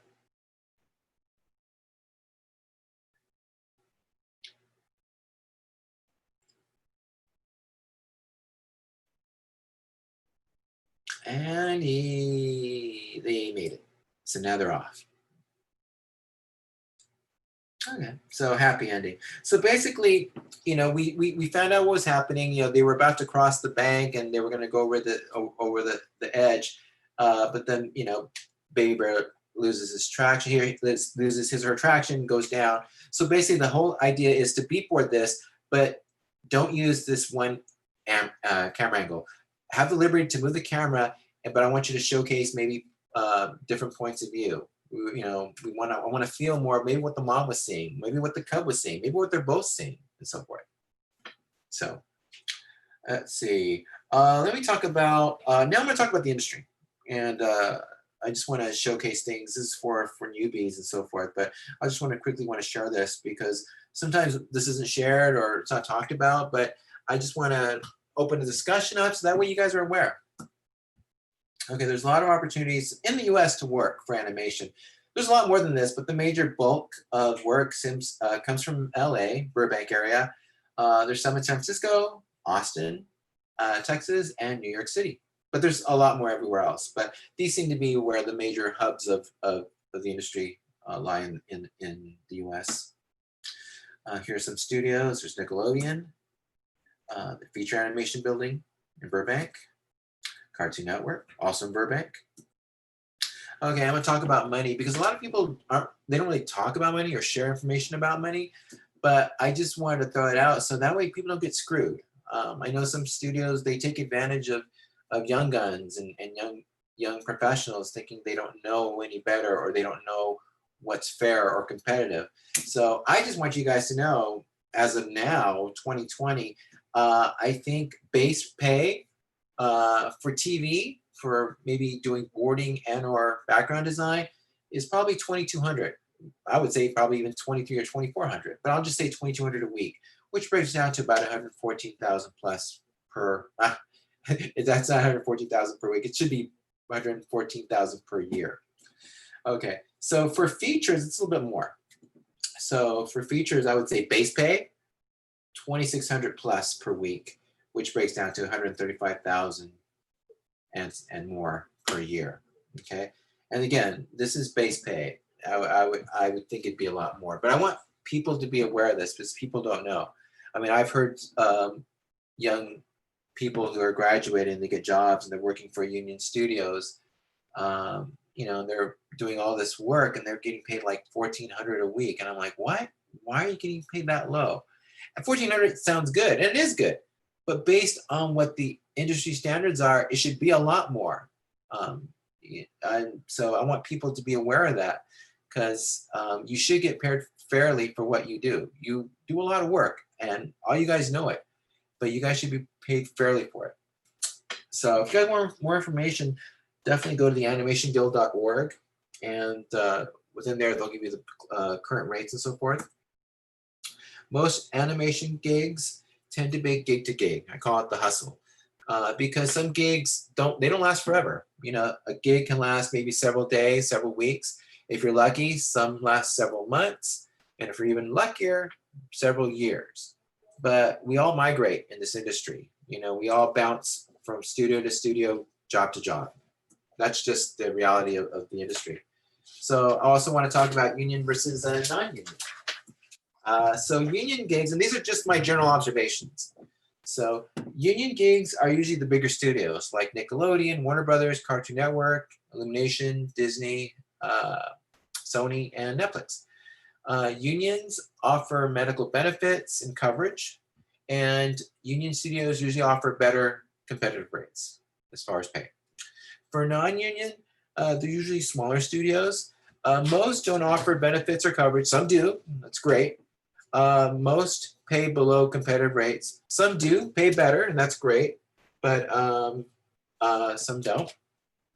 And this is not to discourage you from non-union studios. You should find any work you can, any work you can. But I want people to be aware of pay. Okay, and usually smaller studios, because of their budgets, they can't pay as much as the bigger studios. That's just a fact. But I want to make sure that you're wary of what the money is and so forth. Okay, as far as visas, visa support varies with studios. You definitely want to contact the studio ahead of time. Don't be discouraged if they don't offer visas. What I always tell people, it's important to be on radar. Don't you say no, let them say no. But make sure they see your work first. I'm always convinced if you show them your work and it's great, they're going to try and find a way to keep you or want to work with you. So don't let current situations stop you. I would say always keep doing your great work. Reach out to them. If of course it helps if to make sure if they do have a solid line that they can offer visa support. But I guess the main thing I want to tell people is be on people's radar. as much as you can. Okay, in-house versus remote. So in-house, when you work in-house, you build connections and you network more. You also learn the pipeline more, the pipeline production. And you're obviously on radar more because you're working with people face to face. Now, working remotely, there's more opportunity to work non-exclusivity. Which what I mean by that is usually when you're working in-house, you can only work with that one studio. They don't want you to work with a competing studio. When you work remotely, there's more opportunities to work with more than one employer. So there's that. Let's see. Okay, I want to talk a little bit about COVID.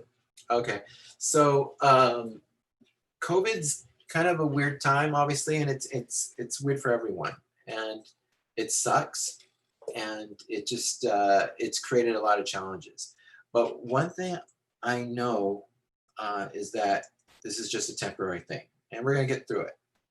We've been through a lot worse, and I know that eventually we're gonna overcome this, and we're gonna be back to as normal as we can. How I know this for sure, I don't, but I just believe, and I know that we've overcome things that are far worse. Now I do see a silver lining in all this. I've been working from home since 2015, and for me that was an adjustment. But now I'm pretty cool with it, and this is just another day for me. When COVID happened, all of a sudden studios now had to like adjust and change, and it's almost like the whole world caught up to me, or caught up to the few people who like me who work from home. And it's an adjustment, and I know there was like these learning curves and big things you had to figure out, and that's okay. What's great is that we can still do what we do from home, and with the technology we have, we can still do what we do.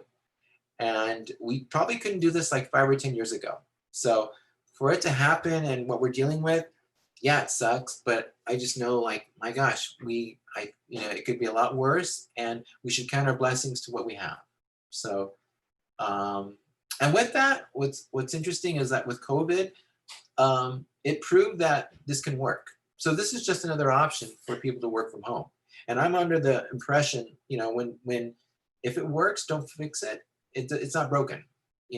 Work to what works for you as far as productivity and so forth. I think COVID brought opportunities as far as studios working with people from all over the world, and that's wonderful. So I guess just trying to say we're going to be okay, and COVID is just a temporary thing. I know it's been an adjustment, but I also believe what doesn't kill you makes you stronger, and we're going to be okay. So yeah. So we move on. Last words. Okay, these are my last words. This is where I do my rah-rah speech. And as the old guy who's been in the industry for a while, I just want to share a few things. And I should have shared this with everyone at the beginning of the talk, but this is my disclaimer. I'm not an expert. I'm not a teacher. I'm not the know-all be-all. I'm none of those. I'm just an older one of you guys who's been around, who's been lucky enough to bounce around and work with a lot of people and work with a lot of studios and a lot of projects. And I'll be the last to claim that I know everything. I don't. But I'm lucky enough to experience a lot of things, both good and not so good. So I just want to share these with folks. Just hopefully they can learn from what I did. So these are my last words. So work like you're doing an art book. Okay, stay hungry. Always stay hungry. Always try and learn something new.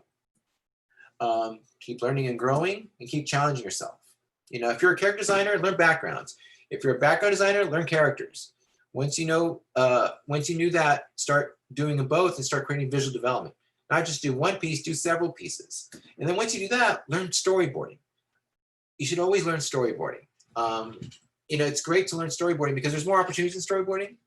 And storyboarding is a great way. It's like you're a director with a pencil. You're storytelling, and you're learning how to visually tell stories and how to build up and set up things. So always learn and stay hungry. And there he is. Keep learning. Don't be an asshole. There's no reason to be an asshole. You should always be grateful for where you're at. Be kind to one another. There's too many assholes in the world. Don't be one. Challenge yourself. Stay humble. There's always someone better than you. Keep saying that to yourself, because the reason you think you're the shit, that's when things start to fall for you, because you stop learning, you stop trying, and there's not that edge, that hunger to keep going. So, but that's just a fact. There's always someone better than you. Heck, for me, all I have to do is look on blogs or on Instagram, and there is someone, like, not someone, there's like at least 10 or 12 people per day who are like, oh my gosh, now I got to watch out for that person. And for me, when I'm older, yeah, the opportunities do come a little bit easier for me, but it doesn't mean it's a walk in the park.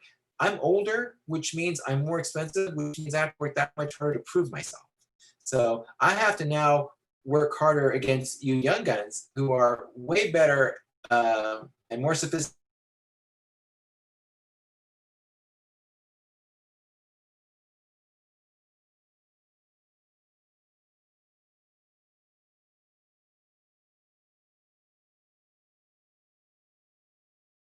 Important that I want to show, to tell young guns, for people who are graduating, or for people who already graduated and you're in your job right now, what you want to do is start doing stuff on the side, like right now. The reason is the job you have now, your first job, you can't show that to anybody, at least not yet, if you can, because you signed an NDA, and that means you can't talk about it and you can't show it. Only if it gets published. That's if it gets published. And that might be a year, several months from now, or if it ever gets published at all.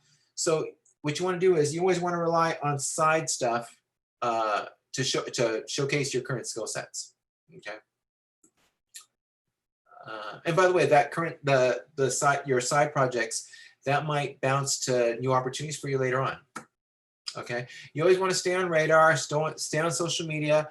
Reach out to studios. You want to network as much as you can. Of course, it's tough now with COVID, but afterwards, you definitely do. Don't ever be scared to make mistakes. You always want to try and draw. Don't draw in fear. You always want to try and draw fearlessly. You always want to have a fuck you attitude when you draw, because you're not scared. You just attack the paper. And when it shows confidence and your boldness to just explore and just make things happen. And that's going to get a response. So don't worry about making mistakes. It's not mistakes, just start drawing. Think like a filmmaker, think like a camera. Be cinematic, explore what the camera can do for you. Yeah, explore social media. I've been lucky enough to work with great guys, great folks, great artists, great creatives, and they've since started their own projects and have created new opportunities for themselves and for the industry, like Robert and Dice. Those guys are awesome. And now they're doing stuff at Tonko. They started with the Dam Keeper and now have started their own studio. My good buddy Armand Baltazar, I worked with him over at Pixar, and he did this kids book. This was a kids book that he did for San Diego, and he joined me and my friends up at Comic-Con, and he was showcasing his work, and he was fortunate to meet a publisher there who eventually that led to more opportunities. And now, he's got his own book and he's got a second book coming, and it's taken off, and it's awesome. It's wonderful. If you have a chance, go check out Timeless. Timeless is the name of the book. My good buddy Armand's book. Check it out. Bobby Pontias, awesome biz dev guy from Disney. He did the film One Small Step, beautiful. And now he's now a creative, I believe he's in development, head development person at Disney. But oh my God, it's awesome. Stay inspired, get inspired. Inspiration can come from anywhere, Start boarding, start learning beats. Watch movies. I know it's tough to watch movies, but if anything, watch scenes from movies. Scenes are like mini movies in a big movie, okay? Start going on YouTube. Start looking at stuff that Tony Zhu's done, Every Frame a Painting. Great video series. Tony goes out and does these small things, they're like 4 minutes, maybe 12 minutes long, and they're different topics. It could be on filmmakers and directors or genres. Really great. Start educating yourself as far as film language. Start looking at the cutting edge. This is a documentary on YouTube. It's free. the cutting edge, the magic movie of editing. It's not so much about movie editing. It is, but you can cross out movie editing and you can just put in storyboarding, because we're basically talking about the same principles. What the camera can do, how you're storytelling and so forth. Start looking at The Belief Agency. They've got a great series where they're just they're with Brian McDonald. He's a great filmmaker and a storyteller. He talks about filmmaking and the process of filmmaking and storytelling and genres, and he talks about characters and so forth. Really great, really inspiring. It's almost like you're hearing from a master storyteller, breaking it down in the most simplest terms about what storytelling is. Start looking at the documentary Visions of Light. It has to do with cinematography. Beautiful. There's a lot of great film clips and mini interviews with the filmmakers and so forth. Start expanding your knowledge of films, not just current films, but past films, classic films, foreign films. There's I believe it's on YouTube, or it could be on Vimeo. It's called How Nature Documentaries Are Fake. Definitely check it out. It's awesome. I have it here, but we don't have no time, but definitely check it out. Hello. Oh, okay. So anyway, I'm going to fast forward. We're almost at the end, guys. So I just want to leave a words of advice from other folks. So this is from Mr. Bowie. Oh, let's play that again.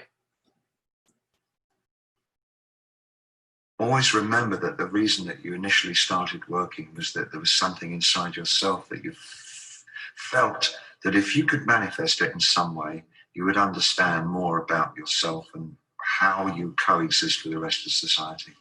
And I think it's terribly dangerous for an artist to fulfill other people's expectations. I think they generally produce their worst work when they do that. And if the other thing I would say is that if you feel safe in the area that you're working in, you're not working in the right area. Always go a little further into the water than you feel you're capable of being in. Go a little bit out of your depth. And when you don't feel that your feet are quite touching the bottom, you're just about in the right place to do something exciting. I like that last part when he talks about, being outside where you can barely touch the floor.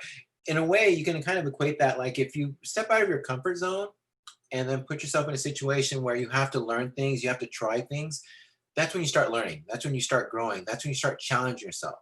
So I would say take those words and just kind of do that to what you're doing with your work, your art. Challenge yourself. Stay out of your comfort zone. If you just draw one thing, it's like, that's fine. But start drawing other things. The reason I say that is this is what the industry is. When you work in the industry, 98% of the time, you're not going to draw what you want. You're going to be asked to draw what you're told. So you have to rise to the challenge, and you have to accept the challenge and go for it.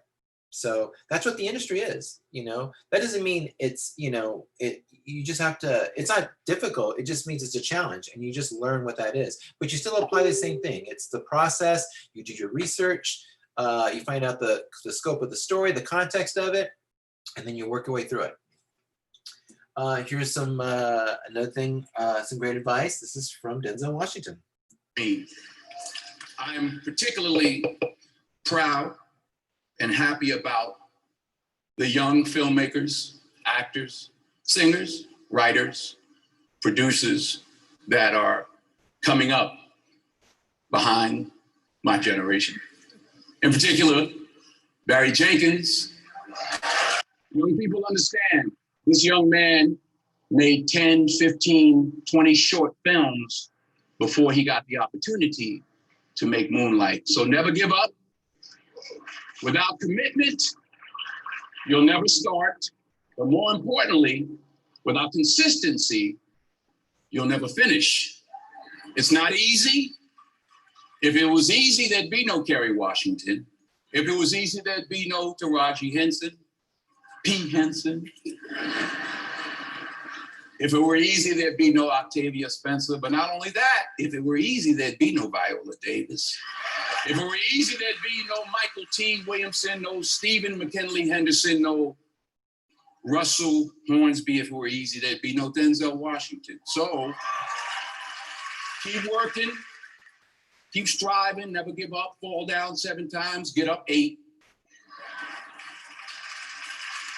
Ease is a greater threat to progress than hardship. Ease is a greater threat to progress than hardship. So keep moving, keep growing, keep learning. See you at work. Anyway, yeah, great words from Denzel. That always fires me up. So I wanted to share that with you guys.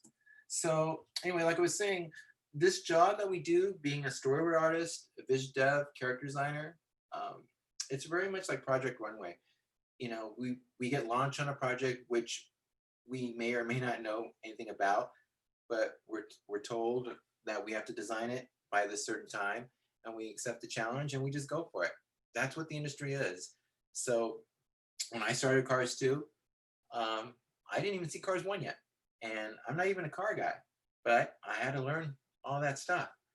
It's just the process you learn. You educate yourself, you know, you do your research, you try and figure out what the story is, what your needs and requirements are, and you just go for it. And you just take stabs at it. And that's what it is.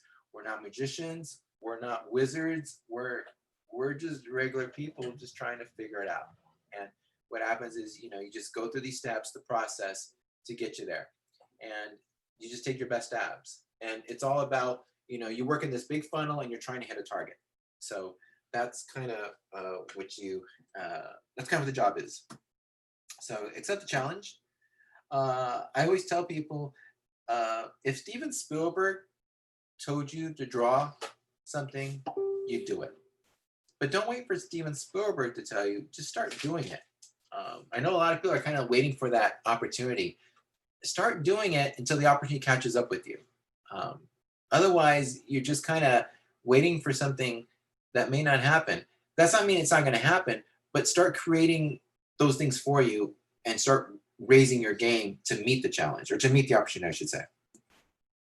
Yeah, don't wait to be asked, just start doing it now. So just shut up and draw. And I say that with love.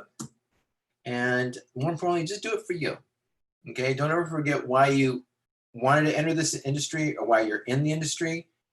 I'm sure you guys had a passion to draw or to create, or you guys had a vision or a story to tell. Just stay with that and keep going. But it's all about learning and just staying on track. And if you always forget, just do what I did and just write on a piece of paper how bad you want it. So with that, I thank you guys. I just want to let you know that I'll be doing an interview with Michael Mattisi next weekend at 11 a.m. Pacific. That's the YouTube link. But if you go on Facebook, just put in Force with Michael Mattisi and I'll have more information there. I'll also put in the link on my Facebook post, and I'll post it on my social media as well. So here are my links if you guys are interested. I have John Nevada. I have a carbon made for my art. I have an Instagram, which is Java John. And on Facebook, if you put in my name, if you put my name with art or artist, more than likely you'll probably get me. So that is it. So I'm going to, let's see. I'm going to stop share screen. And I will answer some questions now. So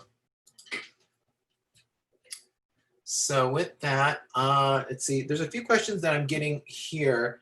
And then with time remaining, I apologize, it's 6:20 and I said I was gonna stop at 6:30.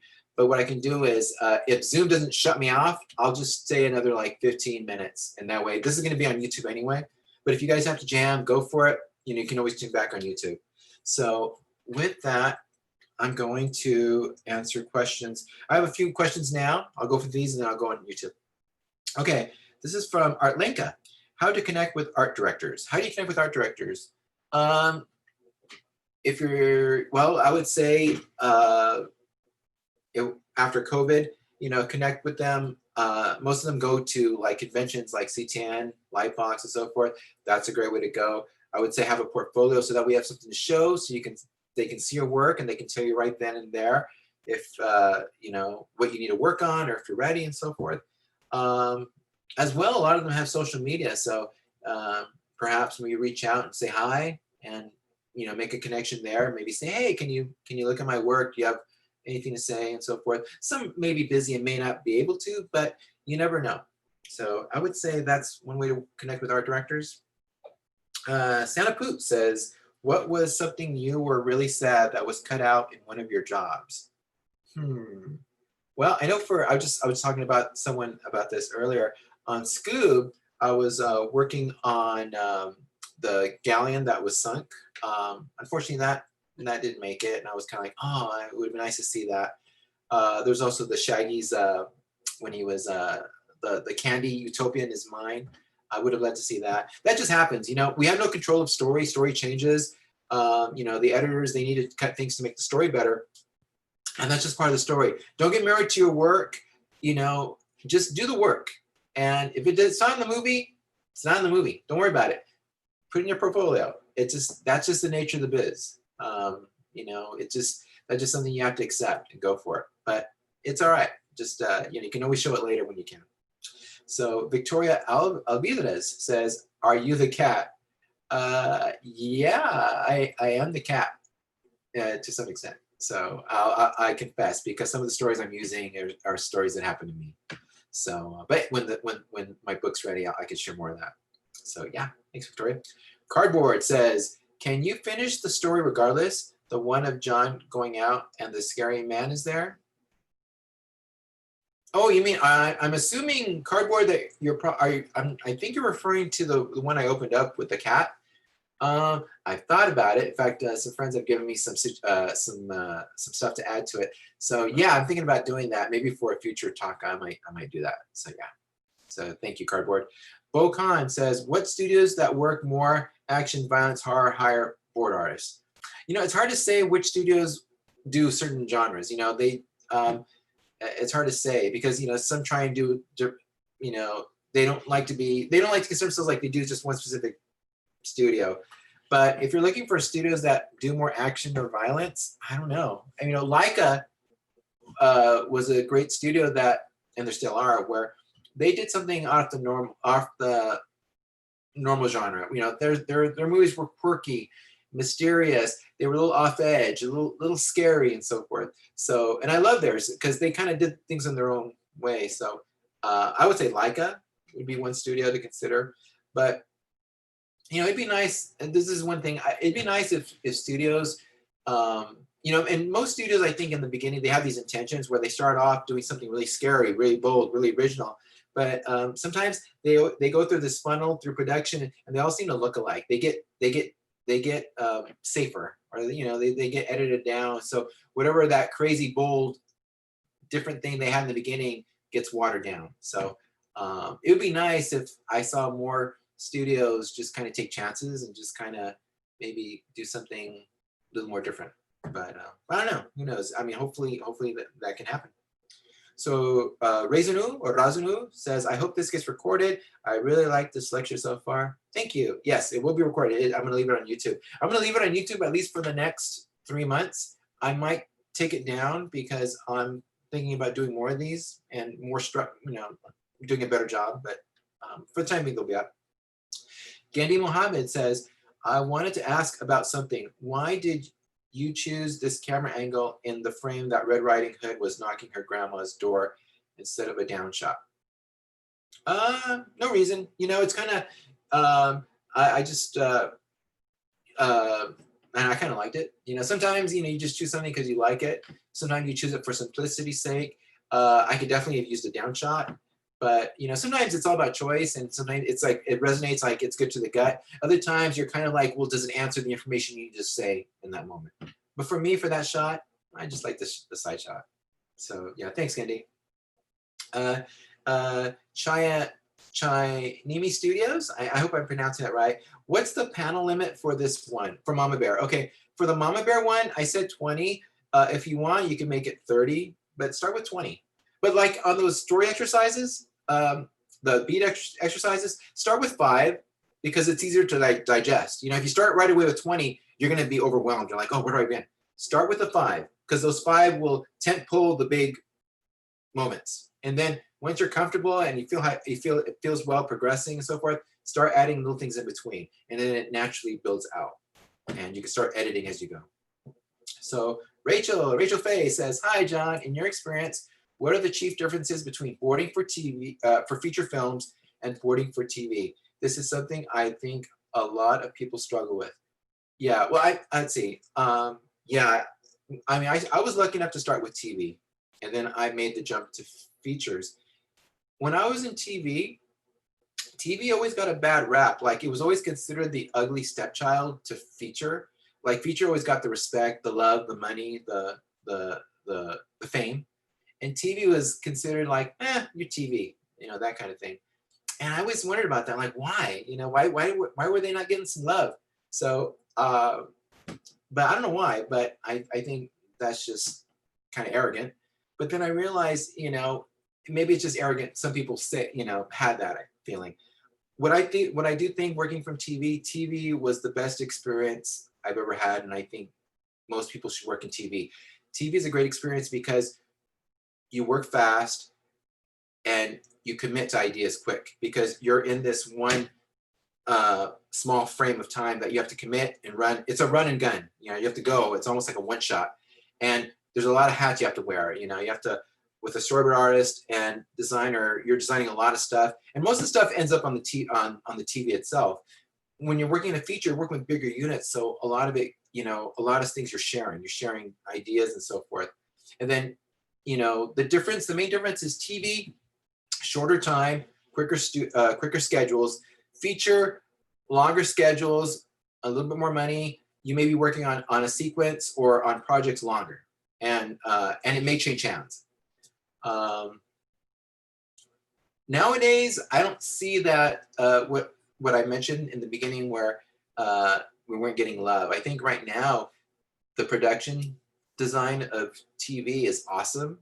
I've been seeing some of the shows on Netflix and also on Disney Channel and Cartoon Network and Nick.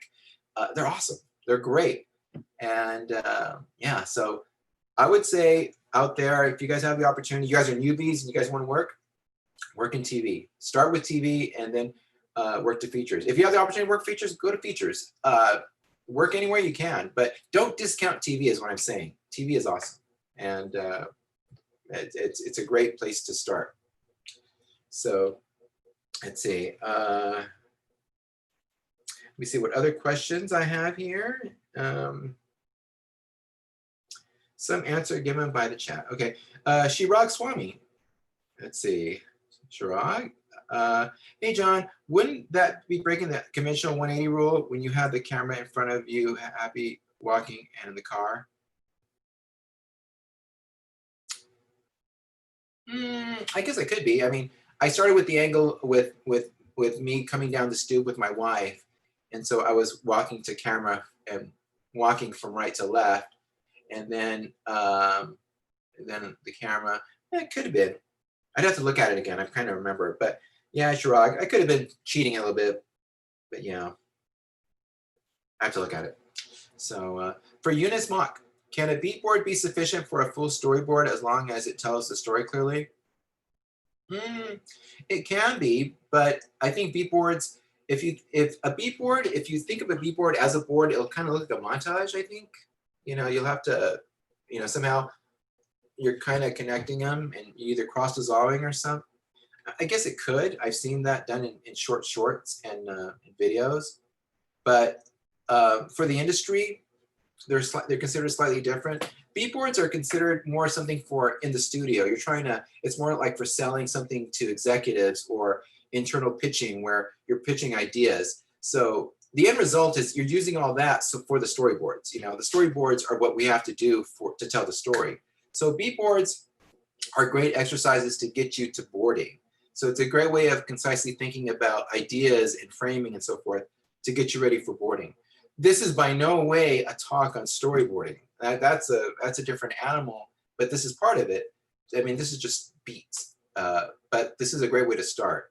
In fact, I was going to try and do another talk on that, not for Lightbox, because I have no time, but maybe later on. But this is just a great intro to it. So yeah. So Eunice, okay, sometimes I'm not too sure when a storyboard sequence gets too detailed. Yeah. Yeah, so I think they're different. Storyboards, they're more sequential. There's more things happening. Beat boards are just, again, it's an abbreviated storybook of the story. AS says, is there a reason to show the grabbing hoof frame from a straight on as opposed to an angle?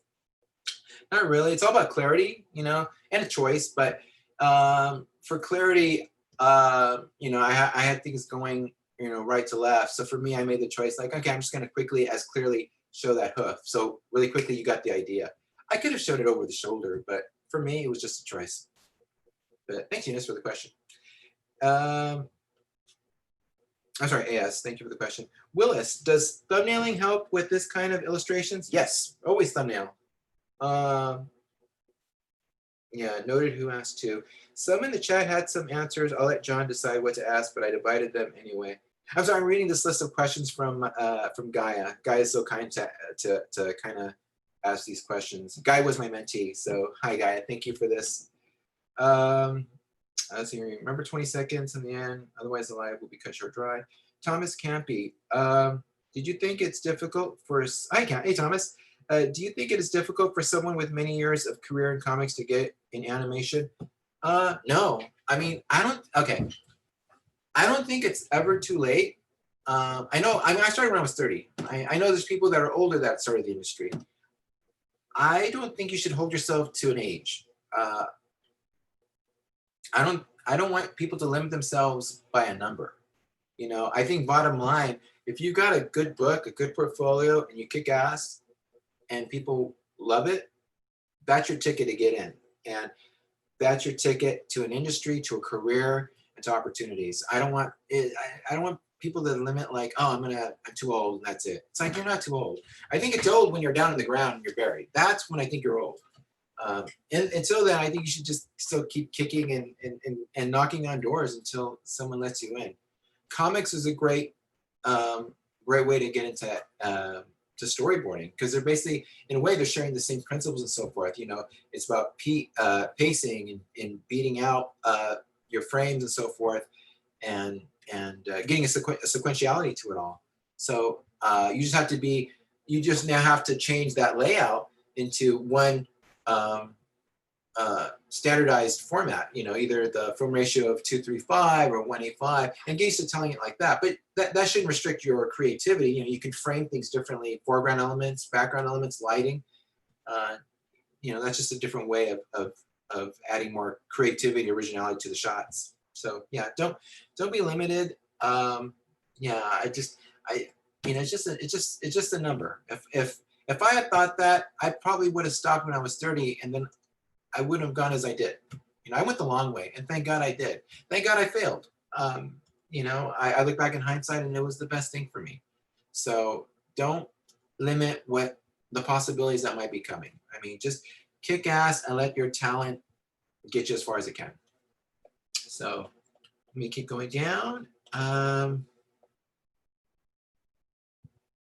Sorry, I'm coming down. So Lucia Abad Verastigui, I'm sorry if I'm saying that right, Lucia, or wrong. Thank you very much. Where is it better to studios notice you? Where is it better for studios to notice you? Most studios kind of, I mean, I think they see people on social media, but I think you have to reach out. So what I mean by reaching out is like events like Lightbox or CTN or Annecy. You need to go out and make the effort to meet them and to show your work there. But yeah, on social media, I mean, social media is usually the first place where people see your work. So, you know, when you have your portfolio, obviously, you know, it should always be your best work.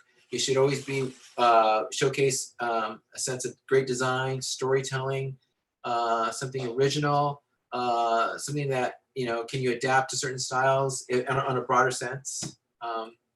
Yeah, so I would say social media would be the first thing, and then reaching out to others. Events would be the second. So I'm sorry, lost my spot here. Inyo Tree, what are the best recommendations for books on composition and filmmaking, preferably visual? Yeah, I was asked this. I'm trying to think, as far as books for composition and filmmaking, there's quite a few. There's Framed Ink by Marcos Matute. His stuff is great. Edward Girdner has a great book out on composition. What I'll do is this. I'll try and answer that tonight on my Facebook page, or maybe this is this weekend on my Facebook. But off the track because I'm so tired and stuff. I can't think right now as far as books, but I definitely will try this weekend's email. So yeah, hopefully I can answer that in my social media. Way Cool 64 says, one problem I have with creating storyboards is that my perfection causes me to take too long on the boards. How do I counter that? I guess staying loose and try boarding.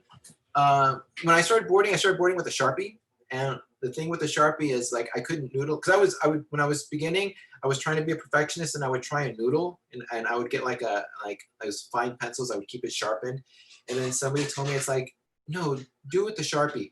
With the Sharpie, it just limits me to big compositional shapes and so forth, and I could stay rough and loose, and I could still keep the construction of the shapes. Later on, I wouldn't do the Sharpie, and I would go and do like a lead pencil or like a Prismacolor pencil.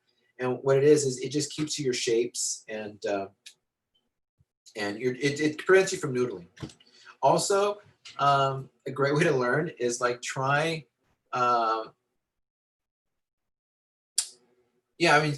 Limit yourself to the time frame, but you're already kind of doing it for work anyway, so you're already working under time constraints. But when you're beginning to do storyboards, you want to try and create this fire under you in the form of a timeline, or a deadline. So it's like try and rough out things as much as you can, and then go back and you can always fine tune it. But you want to throw it out first as best you can, as rough as you can. So hopefully that answers the question. But thank you, Waco64. Adrian Hirsch Polite says, what advice do you have for a newly graduated storyboard artist who is looking for jobs? What advice? Okay, if you're looking, I would say, well, make sure your portfolio is nice and strong, which I'm sure that's you're shooting for anyway. I always tell people try and have at least 3 sequences in there. You know, three storyboards that showcase your best. Let's see. Make sure it's clear when you're putting it on social media. Make sure it's user friendly, easier to see. I like storyboards that are rough. Type boards seem to be sterile and stiff. It's okay to be rough for a storyboard. People forget the fact like a storyboard isn't meant for the public to see. A storyboard is an internal device used in studios. So the crew sees it. So then that way we give to the filmmakers to finish the film that we see on the screen. So don't necessarily have to be tight. They should just be clear. And by clear, it should be loose. There should be some energy lines, some construction, slightly on model, of course, but it's all about performance and just kind of like getting out strong compositions and good storytelling. So yeah, I would say like, because I mean, it's hard to judge until I see your storyboard or your work, but generally I would say stay loose, stay clear, achieve some clarity. Depending on the format of the board or the storytelling, you know, try and get a sense of cinematic, you know, things coming in and out of frame instead of talking heads flat. There's shows that do require that. So, you know, and you have to think on the context of what you're boarding for.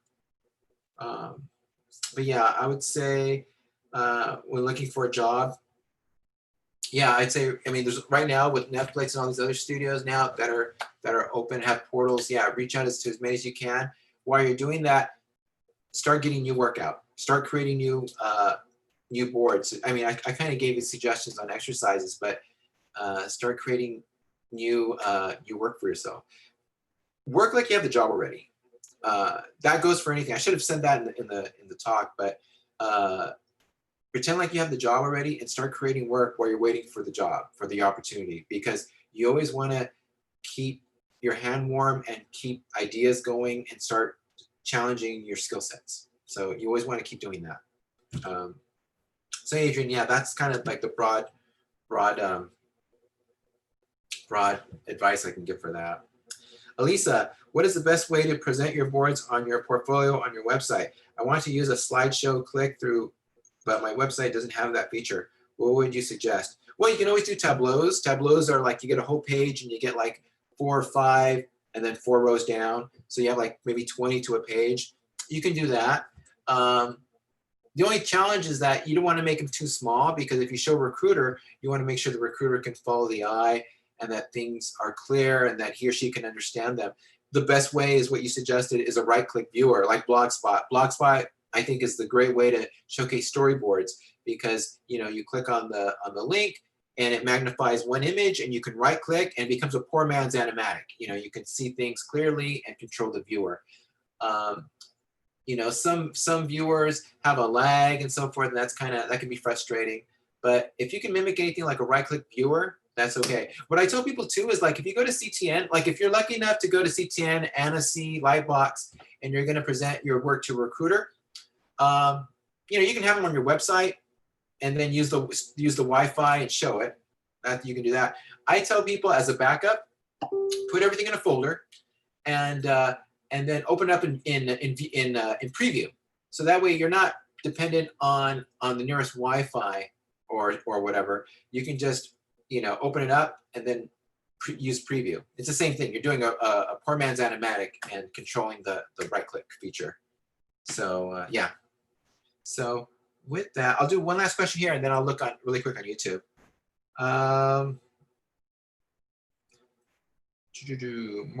Adam Marton says, do you do mentorships? I have done mentorships, but right now I don't think I can take any more, because I'm currently teaching at the Animation Collaborative, where I have a group of students that I just started with. Plus I have about roughly 20 other students that I'm kind of mentoring right now. And I also have projects on the side. So I can't take any more mentorships. I'm sorry, but I wish I could, but I can't. So, but hopefully maybe later on. I know that I am in the works, and I've been talking to Bobby about this, about doing more classes on schoolism. Like, not more classes, I haven't started classes there, but doing classes in schoolism for Storybeat, storyboarding, and BizDev and stuff like that. So it's ongoing, but it probably won't happen until next year. But that's probably the next thing I'll do. Otherwise, it's the collaborative, the Animation Collaborative, that I do classes for online. They just started, so it would be future semesters. It's 6:45. So, 6:45. So it's 6:45, guys. Let me answer like 2 or 3 more questions, and then I think I'm going to have to shut it down, because I know some people have to go, and then my throat's getting froggy. So anyway, let me look on here. Let's see.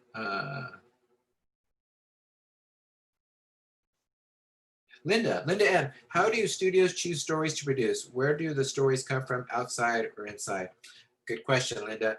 I don't know. I think some studios, they kind of maybe work with certain auteurs or designers or creatives on their own stories. Sometimes, I mean, I'll be honest, some studios do flavor of the month, where maybe a studio, or maybe a show on a competing network has a great show, and everybody wants to jump on board and do something like that. I've seen it. So sometimes it's flavor of the month. Sometimes studios are bold and they want to do something different, and that can happen as well. But yeah, I mean, it depends on the studio. It's hard to say, because regimes change and creative leads change. So some studios, they want to do something unique and different, and they will.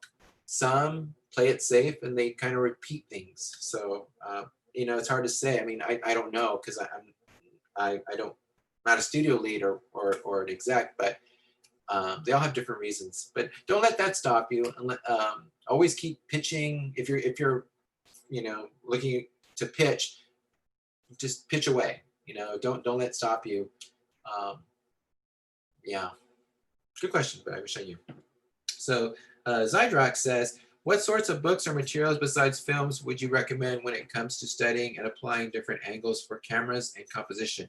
The box exercise was great for practicing. Yeah, what books or materials besides films would recommend? It's fine, I'm blanking out right now. I'm not sure. I know there's probably a few more exercises I can recommend. What I'll do is, if I come up with an answer for that, I'll put them in on my Facebook. It probably won't be till this weekend or maybe next week, but I'll see if I can add a few more exercises.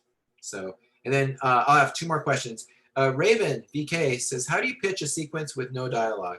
I wouldn't want to say everything that my boards are supposed to show visually, but complete silence is also a bit awkward. Yeah, what you want to do is, you want to maybe, you're kind of like narrating, but with the dialogue, you're kind of narrating the setup. You could say something like, little girl, she's in front of a house, and then she stops, she stares, light on the window goes open, she looks up, she stops, she looks quizzically, she looks around, no one's around, she doesn't know if she should go, she takes a step forward, another step, door opens up, something like that. So you're kind of narrating and kind of giving maybe small screen direction. You don't want to be too verbose, but depending on the context of the scene, you kind of want to feed the info and the tempo to whoever you're pitching to. So yeah, if you're just there silent, you're relying on them to fill it, and they may not. So you're there to help kind of feed the emotion as you go through. So that helps. Hevziba Brindis, what are your recommendations for books on composition and drawing? Yeah, that was an earlier question that someone asked. Yeah, I don't have any just yet. I mean, Marcos has a great book, as does Ed Gertner, and I know there's a few others, but I'll note them down on my social media. So anyway, guys, I think that's it. It's like 6:48, so I'm obviously past the limit, but I'm sure many people are have to jam too. But let me look one last time on YouTube, and let's see.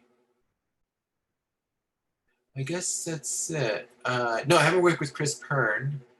I wish I would, because Chris is awesome. Yeah. So anyway, guys, yeah, I think I was trying to keep as much as possible for the questions. Do you charge royalties for your character designs? This is from Sarah Taramo. Do I charge royalties for character design? No, because I don't own it. If I'm working for a studio, they own the character design. I'm just there for work of hire, so I'm just doing stuff for them, and in the end, they own it. That's different. That's different than if I did a commission. Then if I'm doing something for my own, if I do something for my own, and then I do something like if it's my own design and I'm selling it, that's different. So what do I charge? Well, I don't really charge because I've never really done character design. I've done character design for my own stuff, but I don't really sell them. So I don't really have an answer. But maybe later on I could sell them, but yeah, I don't have a charge yet. Let's see. Yenseed 951927. Any suggestions on promoting your work online? Should I target a specific audience, and how might that affect the kind of work you go for? Yeah, you should always promote your work online. Is there a specific audience? It all depends if you want to target a certain audience. But if it's for work, I don't think you want to limit anything. You want to showcase everything you can do. So if you can do horror, do horror. If your strong suit is subtle drama or more gaggy stuff, yeah, definitely showcase that, because it's all about getting the job. All what you can do. So yeah, don't limit yourself to just one if you don't have to. So anyway, guys, that's it. It's approaching 6:50, and I'm getting tired. So I just want to say thank you guys for spending your time with me. Tomorrow, I'm going to have, tomorrow morning at 10 a.m. Pacific time, I'm going to have a second talk on background design and more. And then right after that, I'm going to have a demo where I'm just going to just draw in front of you and mess up. So that's it. I'll leave these on YouTube, all 3 talks, for like at least the next 2 or 3 months. And then I think I'm just going to take them down because I want to do something else with them. But that's it. So I just wish you guys all the best. I hope you guys are enjoying Lightbox. And I just hope you guys stay inspired. Don't let anything stop you. You guys have all the opportunities waiting for you in front of you. It's up to you. Just reach out for them, do it. But it's all about work. Don't sit on your ass. Challenge yourself, grow as an artist, and go for it. So with that, I just want you guys to have what I did. And yeah, because I know you can. So that's it. Wish you guys all well. Okay, wish you guys are all safe, happy, healthy, happy. And that's it. So it's a Friday night, and I think I'm going to go get a beer. So that's it. Bye. Ciao. Here's my first end. And now I'm ending the meeting for all.